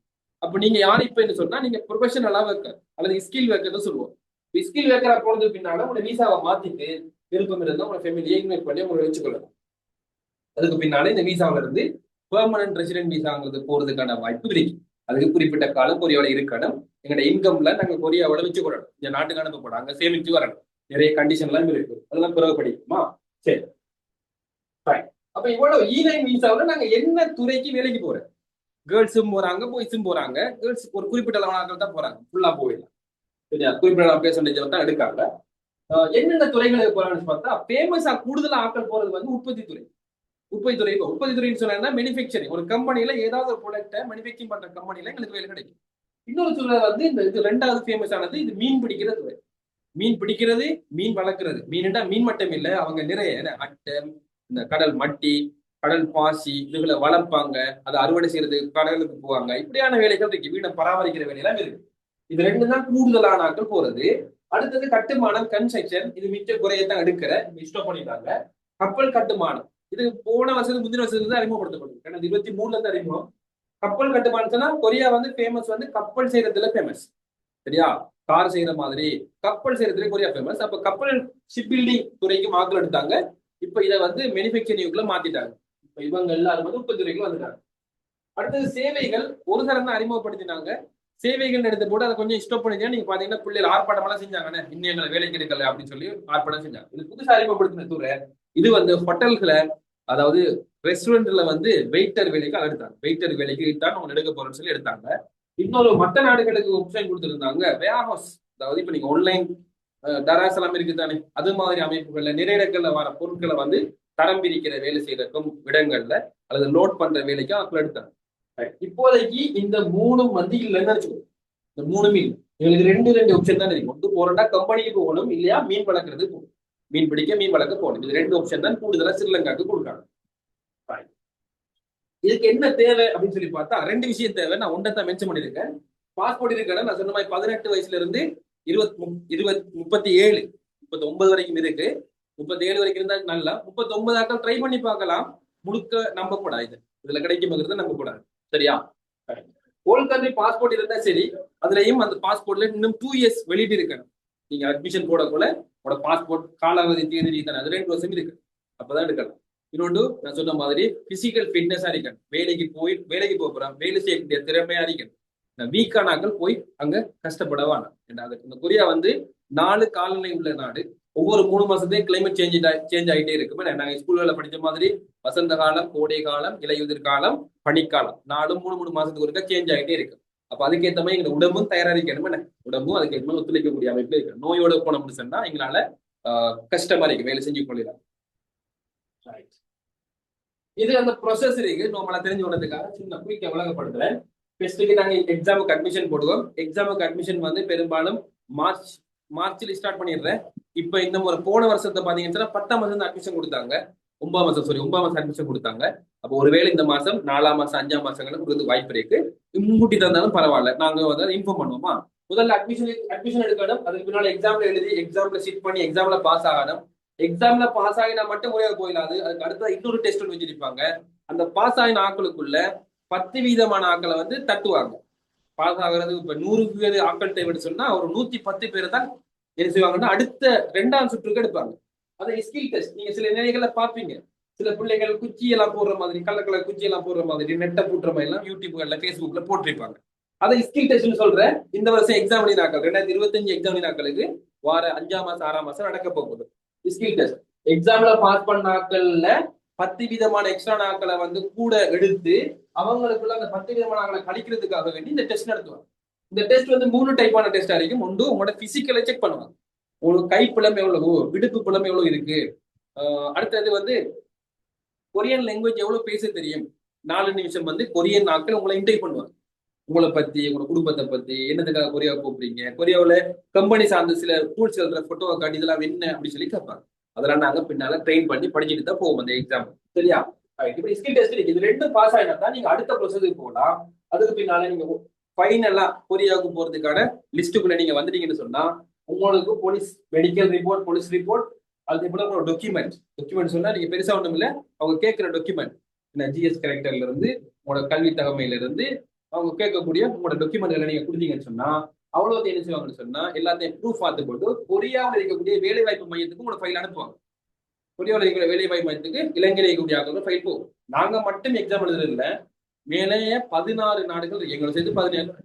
அவங்க என்ன செய்வாங்கன்னா பக்கத்துல இருக்கிற பாகிஸ்தான், நேபாளம், அதே போல பங்களாதேஷ், என்ன நேபாள், பங்களாதேஷ், பிலிப்பைன்ஸ்ல இருந்து, சைனாவில இருந்து நம்மளை போல எக்ஸாம் எழுதி பாஸ் பண்ணி அவங்களோட ஃபைல கொரியாவுக்கு வரும்.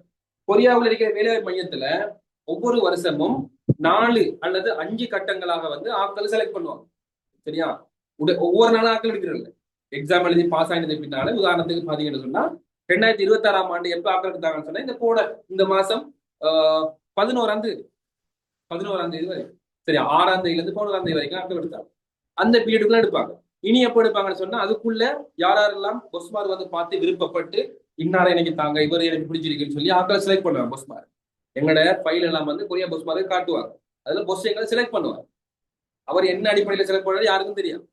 பொஸ்ஸுக்கு விருப்பம் கொண்டு ஹைட்டு இல்லாட்டி வயசு இல்லாட்டி என்ன கொரியன் லாங்குவேஜ் எவ்வளவு தெரியும் இப்படி ஏதாவது ஒரு அடிப்படையில எங்களோட ஃபைல் நாங்க 2000 பேர் ஃபைல் அனுப்புறோம்னு சொன்னா அந்த 2000க்குள்ள ஒவ்வொரு பொஸ்ஸா வந்து அவங்களுக்கு பிடிச்சாங்கள செலக்ட் பண்ணுவாங்க. அப்படி செலக்ட் பண்ணாங்கன்னு சொன்னா எங்களுக்கு வீசா வரும். செலக்ட் பண்ணலன்னு சொன்னா நாங்க இன்னும் 3 மாசம் வெயிட் பண்ணணும் அடுத்த தரத்துல ஆட்கள் எடுக்கிறது. அது 3 மாசத்தால இனி அடுத்தது வந்து 5ஆம் மாசம் இந்த இது 3ன்னு சொன்னா 5 அல்லது 6ஆம் மாசத்துல நடக்கும். அதுல திருப்பி உங்களை செலக்ட் பண்ணுவோம். இப்படி வருஷத்துல 5 தரம் எடுப்பாங்க. 5 தரத்துக்குள்ள நீங்க செலக்ட் ஆகலன்னு சொன்னா திரும்ப இன்னொரு 5 தரம் இருக்கணும். அடுத்த இன்னொரு வருஷத்துக்குள்ள எடுப்பாங்க. அதுக்குள்ள உங்களை பொஸ் எடுக்கக்குள்ள உங்களுக்கு வீசா வரும். வீசா வந்தது பிறகு நடக்கிற ப்ரோசஸ் தான் இது. இதை பிறகு உங்களுக்கு தேவைப்படலாம். 10 நாள் ட்ரைனிங் நடக்கும். எக்ரிமெண்ட் சைன் பண்ணுவீங்க. ஒப்பந்த வேலைக்கு அக்ரிமெண்ட் வந்ததுக்கு பின்னால அக்ரிமெண்ட் சைன் பண்ணதுக்கு பின்னால 10 நாள் ட்ரைனிங் பண்ணுவாங்க, படிச்சு தருவாங்க, கொரியன் லாங்குவேஜ் படிச்சு தருவாங்க. பிறகு உங்களுக்கு ஒரு அரசாங்க உத்தியோகத்தர் வந்து ஒரு 25,000 பிணை வந்து உங்களுக்கு நிற்பார். இப்ப கொரியாவுக்கு போறாங்க, ரிட்டர்ன் வராங்கல்ல, நல்ல நாடு தானே, உழைக்கக்கூடிய நாடு, போனா திரும்பி வரல, வர வைக்கணுங்கிறதுக்காக சொன்னா இங்க ஒருத்தர் வந்து பிணை வைப்பாங்க. நீங்க வராம விட்டா உங்க அரசாங்க உத்தியோகத்தரும் உங்களோட குடும்பத்துல ஒருத்தரும் வந்து ஜெயிலுக்கு போக வேண்டி வரும். அப்படி ஒரு பிடிவாதம் இல்லையா? நம்ம ஒரு ஏழப்பட்ட நாட்டுல இருந்து போறோம், அங்க போகல, ஒரு சொகுசான ஒரு வாழ்க்கை கிடைக்கல, ரிட்டர்ன் வரல, அங்க இருந்துருவாங்க. அங்க இருக்கிறதுல என்ன நடக்குன்னு சொன்னா திரும்ப வேக்கன்சி எங்களுக்கு தரமாட்டாங்க. அது கவர்மெண்ட்டுக்கு நஷ்டம். நீங்க மட்டுமே சந்தோஷமா இருப்பீங்க, இன்னொரு ஆள் கூடயாவது போயிடலாம். அதனால கவர்மெண்ட் வந்து ஒரு பிடிமானம் மாதிரி வச்சிருக்காங்க. நீங்க கட்டாயம் வந்துதான் ஆகணும். அப்படி வராம விட்டாக்களுக்கு இப்ப இந்த வந்த புது கவர்மெண்ட் வந்து ஆக்ஷன் எடுத்திருக்கு. எங்கட ஊர்ல இருந்து ஒரு 6 பேரு கொரியாவில இருந்து ரிட்டர்ன் வந்துட்டாங்க. ஏன்டா இவங்களுக்கு ஃபைனல் லெட்டர் வந்துட்டு என்ன போகணும், கோர்ட்ஸுக்கு போகணும்.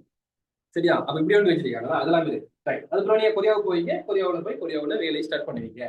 ரைட். சரி, இவ்வளவு விஷயம் பேசியிருக்கோம். இது ஆட்களை செலக்ட் பண்றதுக்கு ஒரு எக்ஸாம் வைக்காங்க. அந்த எக்ஸாம் நினைச்சாங்கன்னா மெயினா வந்து கொரியன் லாங்குவேஜ் தெரிஞ்சுங்க எதிர்பார்க்காங்க, வேற ஒன்றும் இல்லை. ஃபுல்லா கொரியன் லாங்குவேஜ் பாடமாக்குறது தான். அப்ப பொதுவா கொரியன் லாங்குவேஜ் படிக்கிறதுக்கும் இந்த எக்ஸாமுக்கு கொரியன் லாங்குவேஜ் படிக்கிறது இடையில சின்ன வித்தியாசம் இருக்கு. பொதுவா கொரியன் லாங்குவேஜ் படிக்கிறேன்னு சொன்னா நீங்க உதாரணத்துக்கு யூடியூப்ல எழுத வாசிக்க தெரிஞ்சா கொரியன் லாங்குவேஜ் தெரியும்னு நினைக்கிறேன். இல்ல, அது தெரியும் தான், அது ஓகே தான். எழுத வாசிக்க கொரியாவில் சில நாடகங்கள் கிளிப் எல்லாம் பார்க்கக்குள்ள அது சொல்றதுல எனக்கு தெரியும் சொன்னா அது தெரியும், ஓகே, அது சரி. ஆனா கவர்மெண்ட் நடத்துற எக்ஸாமுக்கு சொல்லி ஒரு சிலபஸ் வச்சிருக்காங்க. அந்த சிலபஸ்ல வந்து கொரியாவுடைய கலாச்சாரம், கொரியாவுடைய கம்பெனி சிஸ்டம் எப்படி இருக்கும், சரியா, கொரியாவோட இன்சூரன்ஸ் முறை எப்படி இருக்கு, இப்படின்னு சொல்லி இந்த வேலையோட சார்ந்த விஷயங்களை வந்து கூடுதலா சொல்லிட்டு எக்ஸாம்ல அதைத்தான் எதிர்பார்க்காங்க. அது உங்களுக்கு படிச்சிட்டீங்கன்னு சொன்னா உங்களுக்கு கொரியாவுக்கு போனாலும் சில பிரச்சனைகளை நீங்களே சுயமா வந்து தீர்த்து கொள்ளக்கூடிய அமைப்புல இருக்கு. சரியா? உங்களை யாரையும் ஏமாத்தல. அப்ப அந்த விஷயங்கள் வந்து சிலபஸா வந்து முடிவு பண்ணப்பட்டதால நாங்க அந்த சிலபஸை படிச்சுட்டு போகணும். எக்ஸாம் எங்களுக்கு எப்படி தராங்கன்னு சொன்னா மொத்தம் 40 கேள்வி வச்சு எம்சிக்யூ டைப்பான கேள்வி. டிரைவிங் லைசன்ஸ் எக்ஸாம் எழுதிருப்பீங்க, கேள்வி விடையும் இருக்கும், நீங்க செலக்ட் பண்ணணும். என்ன அது மாதிரி அமைப்புல தான் இருக்கும். அதுல 20 கேள்வி வாசிக்கிற கேள்வி, ரீடிங் கேள்வி சொல்லுவோம்.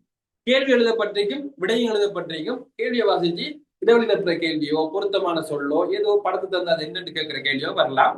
அதை நீங்க செலக்ட் பண்ணுவீங்க. அது எத்தனை நிமிஷத்துக்கு செய்யணும்? 25 நிமிஷத்துக்கு செய்யணும். கொரியன் எக்ஸாம் பேப்பர் வந்து கொரியன் லாங்குவேஜ்ல மட்டும்தான் இருக்குமா, தமிழ் லாங்குவேஜ்லயோ இங்கிலீஷ்லயோ டிரான்ஸ்லேட் பண்ணி அப்படிலாம் இருக்காது. முழுக்க முழுக்க கொரியன்ல மட்டும்தான் இருக்கு. அடுத்தது லிசனிங் எக்ஸாம். லிசனிங் கேள்வி இருக்கு. லிசனிங் கேள்வின்னு சொன்னா ஆடியோவுல உங்களுக்கு எவ்வளவு கேட்டல் திறன் இருக்குங்கிறத செக் பண்றதுக்கான எக்ஸாம். இதுல எப்படின்னு சொன்னா சில கேள்விகள்ல வந்து கேள்வி டைப் பண்ணப்பட்டிருக்காது, விட மட்டும்தான் இருக்கு, 4 விட இருக்கு. அதுல கேள்வியை கேட்பாங்க, ஆடியோல கேட்கணும். ஆடியோல கேள்வி அந்த கேள்வியை நீங்க லிசன் பண்ணி அதை டிரான்ஸ்லேட் பண்ணிட்டு அதுக்கு என்ன விட வரும்போது நீங்க செலக்ட் பண்ணணும். சில கேள்வியில் எப்படின்னு சொன்னா கேள்வி மட்டும் டைப் பண்ணப்பட்டிருக்க, விட இருக்காது. விடையை ஒவ்வொன்றா சொல்லுவாங்க ஆடியோவில். உதாரணத்துக்கு உங்களோட பேர் என்னன்னு சொல்லி ஒரு கேட்பாங்க. இப்ப பேரு சொல்ற விடை ஒன்று இருக்கணும். அப்ப முதலாவது விடையில வயசு சொல்லலாம், ஊரு சொல்லலாம், பேரு சொல்லலாம், எத்தனை தேதி பிறந்தன்னு சொல்லலாம். அப்ப எங்களுக்கு கேட்ட கேள்வி பேர் என்ன, பேர் என்னங்கிறது எத்தனாவது ஓடியோட சொல்றாங்கன்னு கேட்டு அதை நாங்க செலக்ட் பண்ணணும். சரியா? இப்படி டிக் பண்ற கேள்விகள் தான். மொத்தம் 50 நிமிஷம். எக்ஸாம் செஞ்சு முடிஞ்சதுக்கு பின்னால கலர் பிளைண்ட் டெஸ்ட் சொன்ன நேரத்துல காட்ட அந்த போட்டோ வரும், அதையும் நீங்க வந்து செஞ்சு பார்க்கணும், செய்யணும். அதுலயும் பாஸ் ஆயிட்டீங்கன்னு சொன்னா அவடத்தை உங்களுக்கு ரிசல்ட் வந்துடும். செஞ்சு முடிய உங்களுக்கு எக்ஸாம்ல ரிசல்ட் என்னன்னு காட்டும். சரியா? அந்த வந்த ரிசல்ட் வந்து எக்ஸாம்ல பாஸ் மார்க்ஸா இல்லையாங்கிறத உங்களோட எழுதுற எல்லாருக்கும் எக்ஸாம் எழுதி முடிஞ்சது பின்னாலதான் கவர்மெண்ட் வெப்சைட்ல போடுவாங்க. அது வரைக்கும் நாங்க வெயிட் பண்ணணும். பெரும்பாலும் 100க்கு 90க்கு மேல எடுத்தோம்னு சொன்னா ஷுவர்னு சொல்லுவாங்க, ஷுவரா பாஸ் இருக்கும். சரியா? 100க்கு 90க்கு மேல எடுக்கணும். அந்த ஒவ்வொரு செக்டருக்கும் இந்த கட் ஆஃப் மார்க்ஸ் எல்லாம் மாறும். அதை நாங்க பின்னால பேசுவோம். சரி, எங்களோட கிளாஸ்ல நாங்க என்ன படிக்க போறோம் சொன்னா ஆரம்பத்துல கொரியன் எழுத்துக்களை வந்து படிக்க போறோம். கிட்டத்தட்ட நாங்க நார்மலா கிளாஸ் படி பார்த்தோம் சொன்னா 6ல இருந்து 8 கிளாஸுக்குள்ள எழுத்துக்களை வந்து படிப்போம். சரியா? எழுத்துக்கள் படிப்போம். அதோட சேர்த்து இலக்கமும் படி தருவோம். இது ஃபர்ஸ்ட் செஷனா நான் ஒரு சின்ன பேமெண்ட்டுக்காக அப்படி செய்யறோம். அதுக்கு பின்னால வந்து நாங்க புத்தகத்துல 60 யூனிட் முழுமையா படி தருவோம். சிலாக்கள் 40, 35 அப்படி இப்படி கடந்து தாண்டி கொள்றது. இந்த எக்ஸாமை பொறுத்தவரையில சாய்ஸ் பண்ணிடலாம். எக்ஸாம் பொறுத்தவரை இது போட்டி பரிச்சையா, இத்தனை படிச்சா போதும், இத்தனை படிச்சா மட்டும் சாய்ஸ் பண்ணிடலாம். முடிஞ்ச அளவுக்கு ஃபுல் சிலபஸை வந்து படிச்சுட்டு போனீங்கன்னு சொன்னா நல்ல ஸ்கோர் எடுக்கலாம். சரி, அடுத்தது மாதிரி வினாத்தாக்கள். எக்ஸாம் பேப்பர் நிறைய இருக்கு, உங்களுக்கு நிறைய சோர்ஸ் இருக்கு. கிட்டத்தட்ட 1000 பேப்பர், 500 பேப்பர் இப்படி இருக்கு. யூடியூப்ல நிறைய இருக்கு, நீங்க வந்து யூஸ் பண்ணிக்கலாம். நாங்க வந்து ஒரு 35 பேப்பரை உங்களுக்கு கிளாஸ்ல சொல்லி தருவோம், அது செய்யற முறையே சொல்லி தருவோம். சரியா? அதுக்கு பின்னால உங்களோட ஓனா வந்து நிறைய இதுக்கு அப்ளிகேஷனை வந்து நாங்க உங்களுக்கு சஜஷன் பண்ணுவோம். அதே போல யூடியூப் சேனல்லையும் சஜஷன் பண்ணுவோம். ஓன் ப்ராக்டிஸ் வந்து நீங்க கூட செஞ்சு கொள்ளலாம். ரைட். மேலதிகமாக கேள்வி புத்தகம் கொண்டு இருக்கு. 2000 கேள்வி வச்ச புத்தகம். இது 960 கேள்வி தான் வரும். அதுக்குள்ள 1800 1920 கிட்ட வரும் கேள்வி. ரைட். இந்த கேள்வியில வந்து நார்மலா இது பழைய மாடல் இருந்தாலும் சம்டைம் உங்களுக்கு ஹெல்ப்பா இருக்கும். அதுல முக்கியமான கேள்விகளை மட்டும் தொகுத்து உங்களுக்கு தருவோமா படிக்கிறதுக்கு. ரைட். அதே போல எக்ஸாம் சொன்ன 35 பேப்பர் சார்ந்ததுல அதையும் நாங்க சொல்லி தருவோம். அடுத்து ஆன்லைன்ல படிக்கிற ஆட்களுக்கு என்ன செய்யலாம்னு சொன்னா ரெக்கார்டிங் வந்து கொடுப்போம். 7 நாளைக்குள்ள வீடியோ பார்க்கணும். சரியா? 7 நாளைக்குள்ள ரெக்கார்டிங் பார்க்கணும். ரெக்கார்டிங்கை வந்து கொடுத்துருக்கோம். நாங்க முதல் வந்து அன்லிமிட் எப்பனாலும் பார்க்கலாம்னு கொடுத்துருந்தோம். பிள்ளைகள் வந்து படிக்கிற விதம் மிச்சம் குறையும். வீடியோ தானே படிக்கிற குறையும். சரி, அதனால இப்போ கொஞ்சம் ஸ்ட்ரிக் வந்து நீங்க கண்டிப்பா இந்த கிளாஸ் வரலன்னு சொன்னா மட்டும் யூடியூப்ல நாங்க போடுற வீடியோ போய் பார்க்கணும். பார்த்து 7 நாளைக்குள்ள நோட்ஸ் இருக்கணும். அதுக்குள்ள இருக்காது, வீடியோ அழிஞ்சிடும். டவுன்லோடும் பண்ணிடலாம். அதனால இது வந்து ஸ்ட்ரிக்கா வச்சிருக்கேன்னு சொன்னா பிள்ளைகளோட பெர்ஃபார்மன்ஸ் காணாது. நிறைய பேர் வந்து பாத்தீங்கன்னு சொன்னா ஒரு வருஷம் கிளாஸுக்கு வந்து போன் ஃபார்வர்ட் ஆகிட்டு வீடியோ அழிஞ்சிட்டு சொல்றாங்க. வீடியோ மட்டும் நம்பிட்டு இருந்த நோட்ஸ் எழுதான்னு கேட்டா இல்ல நோட்ஸ் எழுதல வீடியோ பார்க்கலாம்னு சொல்லி வீடியோ எல்லாத்தையும் டவுன்லோட் பண்ணி வச்சுட்டு இருக்காரு. கிட்டத்தட்ட எத்தனை கிளாஸ் செய்யும் தெரியுமா? கிளாஸ் எத்தனை வரும்னு நினைக்கிறீங்க? என்ன நம்மளுடைய கிளாஸ் வந்து கிட்டத்தட்ட நம்மளா 60 யூனிட். சரியா? ஒரு யூனிட் ஒரு கிளாஸ் படி பார்த்தாலும் 60 வீடியோ வரும். ஒரு வீடியோ எத்தனை மணி தேலாம்? 1.5 மணி தேவை. எப்ப பார்த்து முடிக்கிறேன்? 60 படம் பார்க்கற மாதிரி பார்த்து முடிக்கலாம். அதனால அண்டைக்கு படிக்கிற விஷயத்த நோட்ஸ் செய்யணும். முதல் நீங்க நான் அடிக்கடி சொல்றது, சில பிள்ளைகளுக்கு அடிக்கடி சொல்றது என்ன சொன்னா, முதல் உங்களை அனலைஸ் பண்ணுங்க. உங்களுக்கு இந்த லாங்குவேஜ் படிக்கிறதுக்கு டைம் கொடுக்கலாமான்னு பாருங்க. பெரும்பாலான ஆசிரியர் நான் வரணும் படிக்கணும் ஆசிரியர், ஆனா டைம் தரதுக்கு தான் இயலாம். டைம் தரையில படிக்க இயலாது. என்ன டைம் தந்தா தான் படிக்கலாம். உங்களுக்கு டைம் கொடுக்க இயலுமான்னு பாருங்க. நீங்க செய்யற வேலை உங்களுக்கு இந்த டைமுக்கு எல்லாம் வரலாமா? சில ஆட்கள் நான் ஆன்லைன்ல பார்த்து ரெக்கார்டிங் மட்டும் பார்த்து படிப்பேன் சார்னு சொல்லுவாங்க. சரி, படித்த ஆக்கள் இருக்கு, பாஸ் பண்ண ஆக்களும் இருக்கு. சரியா? அப்ப எல்லாரும் பாஸ் பண்ணப்படல, ஒரு சில ஆக்கள் தான் பாஸ் பண்ணிருக்காங்க. டைம் இருக்கான்னு பாருங்க. மொத்தமா சும்மா காசை கட்டி போட்டு வீடியோஸ் மட்டும் டவுன்லோட் பண்ணி வச்சுட்டு ஒன்றும் செய்யலாதா? நீங்க படிக்கணும், அந்த வீடியோ பார்க்கணும். கிட்டத்தட்ட 1.5 மணி தலைமை. இப்ப நம்ம இந்த கிளாஸ் எத்தனை போய் 52 நிமிஷம் இருக்கு. சரியா? 50 நிமிஷம் சும்மா ஒருத்தர் கழித்து பார்த்துட்டீங்கன்னு உண்மைக்கு இன்ட்ரெஸ்ட் எடுக்கிறார்கள் மட்டும், உங்களுக்கு டைம் இருக்கிறார்கள் மட்டும் கிளாஸ்ல ஜாயின் டைம் படிங்களா? டைமும் காசும் வேஸ்டா போகுது. அடுத்து வருவோம். எங்களோட கிளாஸ் ஃபீஸ் வந்து மற்றவங்களை எப்படி தெரியல, நாங்க 35,000 ரூபாய் காசு எடுக்க 30,000 எடுக்கோம். 30,000த்துல சரியா இதை வந்து 3 டேர்ம்ல இருந்தத இப்ப 4 ஆக்கிருக்கு உங்களுக்கு லாபத்துக்காக. இதுக்கு முதல் ஜாயின்டான ஆக்கள் இருந்தாங்கன்னு சொன்னா என்ன இவர் இப்படி சொல்றாரு, மாத்திட்டாரு கூட இருக்குன்னு நினைக்கிறீங்க. சரி பாப்போம்.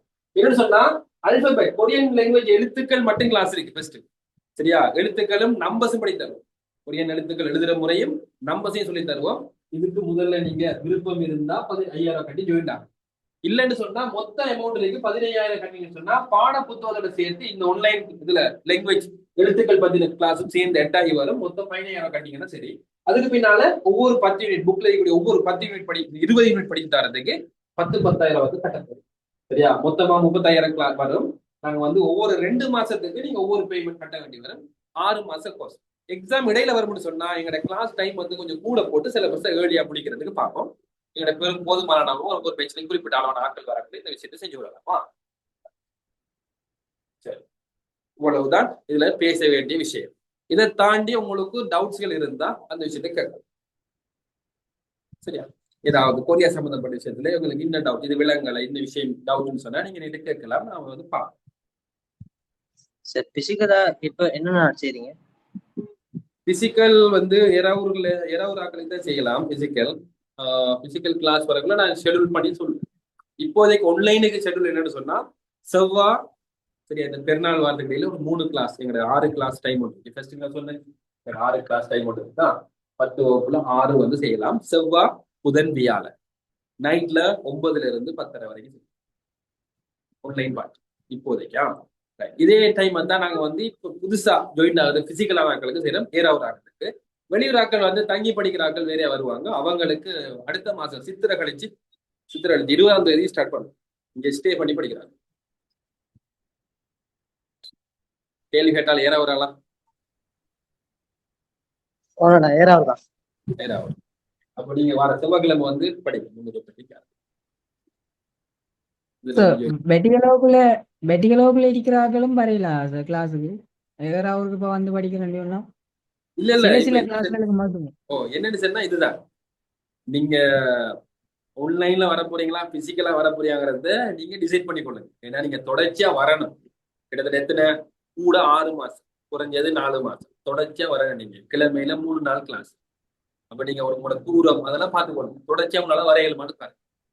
ஏன்னு சொன்னா ஒவ்வொரு பேட்சுக்கும் வந்து போற யூனிட் முடிக்கிற விஷயங்கள் வந்து டிஃப்ரெண்டா இருக்கு. சில ஆட்கள் இங்க நடந்த விஷயங்கள் தான் நிறைய அனுபவங்கள் இருக்கு. சில ஆட்கள் வந்து பிசிக்கலா வந்திருக்காங்க. பிசிக்கலா வந்துட்டு கொஞ்ச நாள் போகக்குள்ள எனக்கு கஷ்டம், டிராவல் பண்றதுல டைம் போகுது, அது இல்லை இது இல்லைன்னு சொல்லி சின்ன இஷ்யூ வந்து ஆன்லைனுக்கு மாற பார்க்கணும். ஆன்லைன்ல வரக்குள்ள அங்க கொஞ்சம் தூரம் போயிருக்கோம் ஏன்னா அப்ப திரும்பி வந்து பிடிக்கிறது கொஞ்சம் கஷ்டமா போகும். அப்ப கிவ் அப் பண்ணிட்டு போக வேண்டி வந்து அதுகளை கொஞ்சம் பார்த்துக்கொள்ள சரியா பார்த்துக்கொள்ள.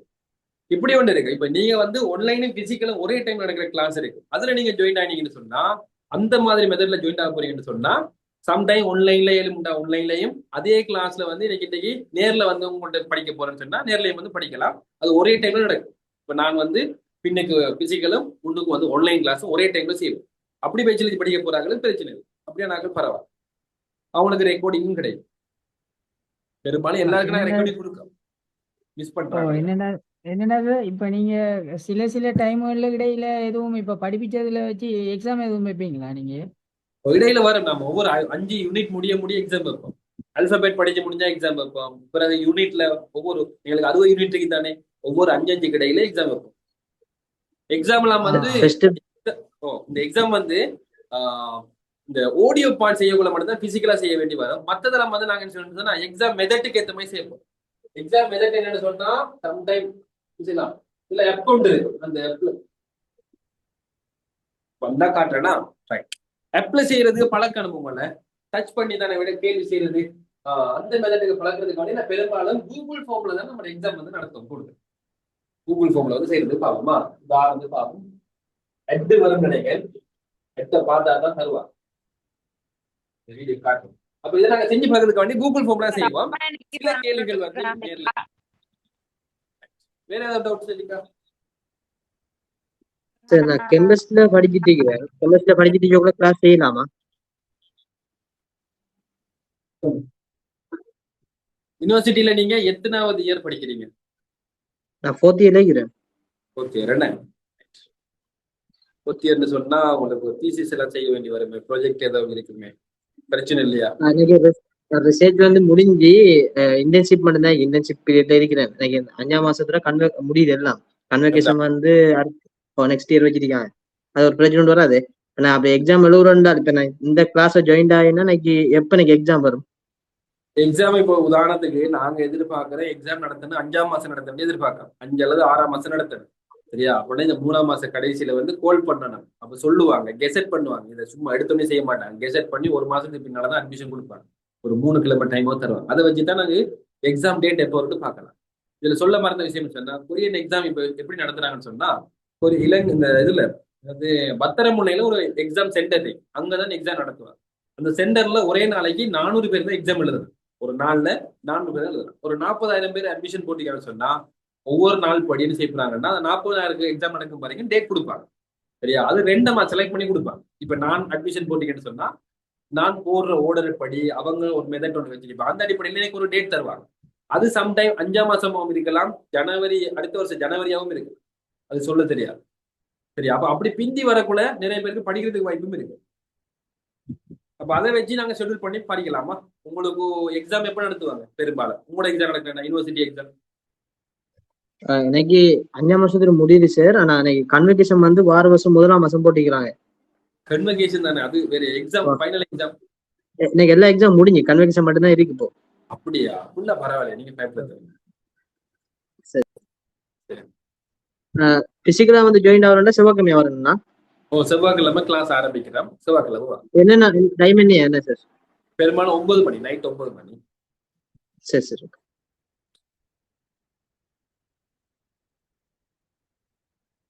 வேற ஏதாவது டவுட்ஸ்? நான் எங்களோட யூடியூப் சேனல்ல நிறைய பேர் பார்த்துருப்பீங்க. ஏன்னா இதுக்கு முதல் நடந்த அறிமுக வகுப்புகள் இருக்கு. அதுகளோட வீடியோஸ் வந்து குரூப்ல வந்து இந்த யூடியூப் சேனல்ல எங்களோட தமிழ் கொரியன் கிளாஸ்ங்கிற யூடியூப் சேனல் நீங்க செலக்ட் பண்ணி சர்ச் பண்ணா வரும். நம்மளோட குரூப்ல வந்து ஷேர் பண்றேன். அதிலே போட்டு சில ஆட்கள் கால் பண்ணி கேட்கப்பலாம் உங்களுக்கு அதை அனுப்பிடுங்க. இதை கொஞ்சம் பாருங்க, பார்த்துட்டு உங்களுக்கு இது செட் ஆகுமான்னு பாருங்க. அப்படி எவ்வளவு விஷயம் பேசிருக்கி நீ யோசிச்சு பாருங்க. உங்களுக்கு லாங்குவேஜ் படிக்கிறதுல விருப்பம் இருக்கான்னு பாருங்க. என்னென்ன தொழில்களுக்கு தான் போகலாம்னு சொல்லி பாருங்க. அடுத்தது நீங்க இப்ப பாட்டை நீங்க ஏதாவது தொழில் செஞ்சுட்டு இருப்பீங்க தானே, அந்த தொழில் செஞ்சுட்டு இருக்கிற போலயே நீங்க இதுக்கு அப்ளை பண்ணி பார்க்கலாம், இதை ட்ரை பண்ணி பார்க்கலாம். உங்களுக்கு ரெண்டு நன்மை என்ன, நீங்க வந்து ஒரு லாங்குவேஜ் படிச்ச மாதிரி போவோம், பாஸ் பண்ணினீங்கன்னா கொரியாவுக்கு போற மாதிரி போகும். ரெண்டு ஆப்ஷன். ஒரு வேலை ஃபெயில் ஆயிட்டோம்னு சொன்னா எங்களுக்கு எக்ஸாம் எத்தனை தடவை எழுதலாம். ஒரு வேலை ஃபெயில் ஆயிடும் சொன்னா இல்ல எனக்கு திருப்பி படிக்கிற ஐடியாவெல்லாம் இல்லைன்னு சொன்னா உங்களுக்கு ஒரு லாங்குவேஜ் படிச்ச மாதிரி உங்களோட ஃபீஸ் வந்து வேஸ்டா போகாது. ஒரு லாங்குவேஜை புதுசா படிச்ச மாதிரி போகும். இதுல வந்து பாத்தீங்கன்னு சொன்னா ஏ லெவல் ஓஎல் ஏ லெவல் வந்து எக்ஸாம் இருக்கு, கொரியன் லாங்குவேஜ் இருக்கு. சரியா? இப்போ 18 ஏஎல் படிக்கிற ஆட்களுக்கான கொரியன் லாங்குவேஜ் கிளாஸஸும் செய்யறோம். இதுல நீங்க ஏ லெவல் படிக்கிற ஆள் இருக்கீங்கன்னு சொன்னா வெளியில நான் போட்டு படிக்க போறேன் அப்படி சொல்ற ஆளுக்கு வந்து யூனிவர்சிட்டி போறதுக்கான சான்ஸ் வந்து கிடைக்கும். உங்களுக்கு இந்த லாங்குவேஜ் படிக்கக்குள்ள நீங்க கொரியன் எக்ஸாம் இந்த கவர்மெண்டால அனுப்புற அந்த வேலைக்கு போறதுக்கு அந்த எக்ஸாம் படிக்கிற மாதிரி படிச்சிட்டு அப்படின்னு கவர்மெண்டால கோல் பண்ற ஏ லெவல் எக்ஸாம் தானே, அதுல வேறையா 2 பாடமும் இந்த கொரியன் லாங்குவேஜ் ஒரு பாடமா நீங்க எடுக்கலீங்கன்னு சொன்னா இதுல கண்டிப்பா ஏ எடுக்கலாம். இந்த பாடத்துல மத்த 2 பாடம் நல்லா பாஸ் பண்ணீங்கன்னு சொன்னா யூனிவர்சிட்டியோ கொலிஜோ வந்து உங்களுக்கு கிடைக்கிறதுக்கான செட் ஸ்கோர் நீங்க எடுத்துக்கொள்ளலாம். ஒரே காலத்துல நீங்க ஒரு கல்லுல 2 பாங்க அந்த மாதிரி அமைப்புலையும் செஞ்சு விடுறாங்க. யூனிவர்சிட்டி போற லெவல் எடுத்துக்கொள்ள. நீங்க பேசுறது சரியா கேட்கறது இல்லை, எனக்கு டைம் வருது.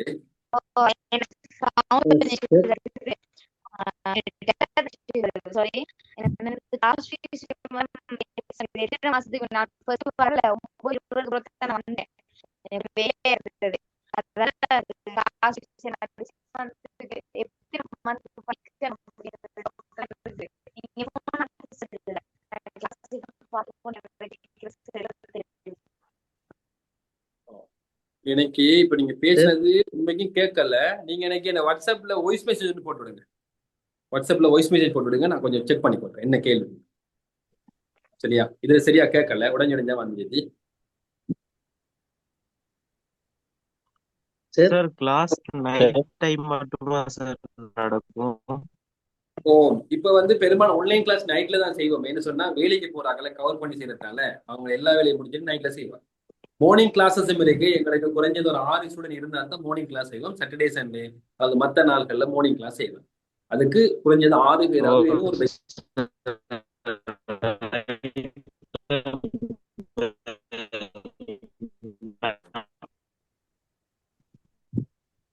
எனக்கு கவரேஜ் இல்லையான்னு தெரியல.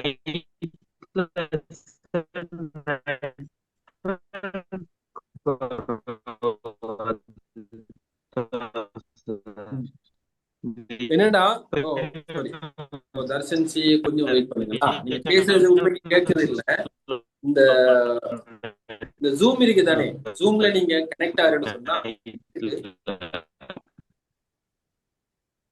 நான் சொல்றேன்னா நீங்க பேசுறது சரியா கேட்கல. எனக்கு வாய்ஸ் மெசேஜ் போடுங்க இந்த நம்பருக்கு தானே. நாங்க ஏன் இந்த கிளாஸஸ் வந்து நைட்ல செஞ்சோம்னா எங்கள்கிட்ட கூட ரிக்வெஸ்ட் பண்றாங்க வேலைக்கு போறார்கள் தான். வேலைக்கு போயிட்டு வந்தோடனே 7 மணி 8 மணி தான் வீட்டை வருவோம். அதுக்கு பின்னால கிளாஸ் செய்யறது எங்களுக்கு பாசிபிள்னு சொல்லுவாங்க. ஒரு சில ஆட்கள் மட்டும்தான் மார்னிங் டைம்ல ஃப்ரீயா இருப்பாங்க. அது 1-2 பேர் தான் இருப்பாங்க. அது பெரும்பாலும் ஈவினிங் தான். நான் ஏன் 9 தரேன்னு சொன்னா எங்களுக்கு வேற ஒரு கிளாஸ் இருக்கு, 7ல இருந்து 9 வரைக்கும் வேற ஒரு கிளாஸ் இருக்கு. அதை முடிச்சுட்டு உங்களோட கிளாஸ் வந்து நடக்கும். சரியா? ரைட். வெளிநாடுகள் இருக்கிறார்கள் வந்துச்சுன்னா நான் பெரும்பாலும் சொல்லியிருப்பேன் அவங்களுக்கு நமக்கு டைம் கொஞ்சம் சரியா வராது. அவங்களுக்கு என்ன சொல்லுவாங்கன்னா ஒரே ஒரு ஆப்ஷன் இருக்கு. 9 மணி எங்களுக்குள்ள பெரும்பாலும் 6 மணி வரைக்கும் அவங்களோட நாடுகள்ல சவுதி கட்டார் போன நாடுகள்ல 6 மணி 5:30 6 மணி வரைக்கும் அவங்க வந்து ஒருவேளை அந்த டைமுக்கு வேலை முடிகிறாக்கள் வந்து ஜாயின் ஆகலாம். அப்படி இல்லைன்னு சொன்னா அவங்களுக்கு ஆப்ஷன் வீடியோ மட்டும் தான் பார்த்து படிக்கணும். வீடியோ பார்த்து மட்டும் தான் படிக்கணும். பெரும்பாலாக்கள் எங்கிட்ட வந்து இந்த வெளியே இருந்து வந்து படிக்க சவுதியில இருந்து துபாயில இருந்து கட்டார் இருந்து வந்து படிச்சாங்க. அங்க இருந்து படிச்சுட்டு இங்க எக்ஸாம் எழுதி பாஸ் பண்ணாக்கள் வைக்கும். அவங்களும் என்ன சொன்னா இப்படிதான் சம்டைம் வந்து ஜாயின் ஆகுவாங்க. சில நேரங்களில் வீடியோஸை மட்டும் பார்த்து படிப்பாங்க. அவங்களுக்கு இது பாசிபிளா இருக்கு. சரியா? இதை கொஞ்சம் உங்களுக்கு இது எவ்வளவு சூட்டபிளா இருக்கு, உங்களுக்கு டைம் ஓகேயா அப்படின்ற விஷயங்களை நான் பார்த்துட்டு ஜாயின் ஆகும். ஏன்னா நாங்க படிக்கிறது வந்து சும்மா லாங்குவேஜ் நொலஜிக்காக படிக்கல, ஒரு எக்ஸாமை டார்கெட் பண்ணி படிக்கலாம். அந்த எக்ஸாம் வந்து கிட்டத்தட்ட 6ஆம் மாசம் நடக்க போகுதுன்னு சொன்னா எங்களுக்கு இன்னும் 3 மாசம் தான் டைம் இருக்கு. 3 மாசமும் இல்லை, குறைஞ்சிச்சு. 3 மாசத்துக்குள்ள நாங்க அவ்வளோத்தையும் படிச்சுட்டு போவோம். அதுல ஒரு பாசிபிள் என்னன்னு சொன்னா அந்த 6ஆம் மாசம் எக்ஸாம் நடத்துறாங்கன்னு சொன்னா அந்த 6ஆம் மாசமே எங்களை இப்ப கிளாஸ் எல்லாருக்கும் 6ஆம் மாசம் எக்ஸாம் இருக்கா. ஆட்களுக்கு எக்ஸாம் டேட் பிந்தி வரும். அதன் அடிப்படையில வச்சு நாங்க சிலபஸை கம்ப்ளீட் பண்ணிக்கொள்ளலாம். அந்த அடிப்படையில இப்ப கிளாஸ்ல ஸ்டார்ட் பண்றோம். இன்னொரு பெட்ச் ஒன்று ஸ்டார்ட் பண்ணீங்க, அதான் கடைசி பெட்சா இருக்கு. இதுக்கு போய் நீ 6ஆம் மாசம் தான் கிளாஸ் நடத்துவோம். 6ஆம் மாசத்துல இருந்தா இந்த அடுத்த வருஷத்துக்கான எக்ஸாம் நடத்துவோம், பெட்சை நடத்துவோமா. நீங்க யோசிச்சு பாருங்க, உங்களுக்கு பினான்சியலா சப்போர்ட்டா அல்லது எனக்கு இந்த டைம் ஓகேயா படிக்கலாம்னு பாருங்க. இல்லை எனக்கு கொஞ்சம் டவுட்டா இருக்குன்னு சொன்னா நீங்க என்ன செய்யுங்கன்னா ஃபர்ஸ்ட்டுக்கு நான் திருப்பி ஒரு டீட்டெயில்ஸ் அனுப்புறேன், அதை பாருங்க. கொரியன் லாங்குவேஜ் எழுத்துக்களும் அதே போல நம்பர்ஸும் மட்டும் நடக்கிற கிளாஸ் இருக்கு. அது 5000 தான், 5000 வரும். அந்த கிளாஸ்ல ஜாயின் ஆகி பாருங்க. அந்த கிளாஸை பார்த்துட்டு உங்களுக்கு அது ஓகே படிக்கலாம் போல இருக்கு அப்படின்னு சொன்னா மத்த பேமெண்ட்டை கட்டி இந்த சிலபஸை வந்து படிக்கிறதுக்கு பாருங்க. அப்படின்னா இடையில வந்து நின்று கொள்ளலாம். யோசிச்சு பாருங்க, வீட்டாளோட பேசி பாருங்க, யோசிச்சு பார்த்து செய்யறதுக்கு பாருங்க. வேலை செஞ்சுட்டு இருக்கிறவங்களுக்கு ஒரு பாசிபிளான விஷயம் என்ன சொன்னா, நீங்க ஏதாவது பெர்மனண்டா ஒரு ஜப் புரியுங்க, அதை நீங்க செஞ்சுட்டு இருக்கீங்கன்னு சொன்னா சும்மா அதே செஞ்சுட்டு இருக்க செய்ய போறீங்க. இதை நீங்க கொஞ்சம் படிக்க போறீங்க. படிச்சு எக்ஸாம் எழுதி பாஸ் ஆகினதுக்கு பின்னால நீங்க வேலையை விட தேவையில்லை. எக்ஸாம் பாஸ் ஆகி உங்களுக்கு விசா கன்ஃபார்ம் ஆனதுக்கு பின்னாலும் செய்யலாம். செஞ்சுட்டு இருக்கிற வேலையை விட்டு போட்டு இந்த ஜாப்புக்கு நீங்க வெளிநாட்டுக்கு போகலாம், கொரியாவுக்கு போகலாம். அப்ப உங்களுக்கு ஒரு வேலை ஃபெயிலா போனாலும் ஏன்னா இதுல நான் சொல்லியிருக்கேன், இது வந்து போட்டி பரீட்சை, எல்லாருக்கும் சக்சஸ் கிடைக்கும்னு எதிர்பார்க்கலாம். அது 40,000 பேர் போட்டி போட்டா 1000 பேர் 2000 பேர் தான் வேகன்சி கொடுப்பாங்க. மிச்சம் 38,000 பேர் கண்டிப்பா ஃபெயில் ஆகி தான் ஆகணும். ஒருவேளை எங்களுக்கு முதல் அட்டம்ல ஃபெயில் ஆகிட்டோம்னு சொன்னா நாங்க செஞ்சிருக்கிற வேலைக்கு பாதிப்பு இல்லை. நாங்க ஒரு லாங்குவேஜ் படிச்சிருக்கோம், அந்த நோட்ஸை வச்சுட்டு என்ன செய்யறோம்னா திருப்பி 2வது தரம் நாங்க அடுத்த வரப்போ எங்களுக்கு டைம் இருக்குள்ள நீங்க அந்த எக்ஸாமுக்கு அட்மிஷனை போட்டு ஜாயின் ஆகலாம். ஏற்கனவே படிச்சு எக்ஸாம் எழுதி மார்க்ஸ் போதாத ஆட்களுக்காக வேண்டி நாங்க ஃப்ரீயா தான் கிளாஸ் செய்வோம்.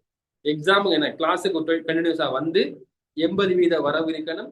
வந்து எங்கட என்ன எக்ஸாம் எழுதிருக்கணும். எக்ஸாம் எழுதி ஃபெயில் ஆயிட்டாங்க அப்படின்னு சொன்னா அடுத்த தரம் படிக்கக்குள்ள ஃப்ரீயா படிச்சு கொடுக்கும். இது எக்ஸாமுக்கு நீங்க எக்ஸாம் எழுதாம சும்மா கிளாஸ் ட்ரப் ஆயிட்டு திருப்பி வந்தா காசு தான் கட்ட வேண்டி வருமா?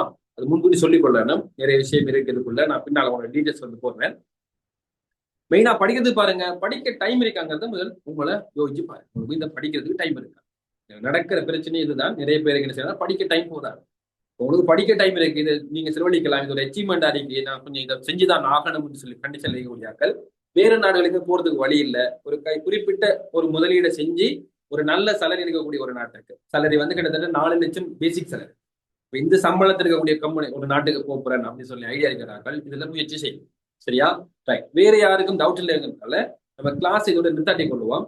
இதுல ரெக்கார்டிங் வந்து திரும்ப நான் யூடியூப்ல வந்து அப்லோட் பண்ணி போட்டு உங்களுக்கு லிங்க் தாரேன். மிஸ் பண்ணினாக்கள், இடையில ஜாயின் ஆனாக்கள் இதை பார்க்காதாக்கள் பார்த்துக்கொள்ளுங்க. பார்த்துட்டு செவ்வாய்க்கிழமை இருக்கு எங்க கிளாஸ் இருக்கு. அப்ப அதுக்கு இடையில எங்களுக்கு டைம் இருக்கு, 2 நாள் டைம் இருக்கு. யோசிச்சு பார்த்துட்டு பேமெண்ட் பண்ணிட்டு கிளாஸ்ல ஜாயின் ஆகி கொள்ளுங்களா? கம்சா அப்படின்னா கிளாஸுக்கு வந்து சார் சொல்லுங்க. இது வந்துட்டு அந்த மொழி மட்டும் இந்த படி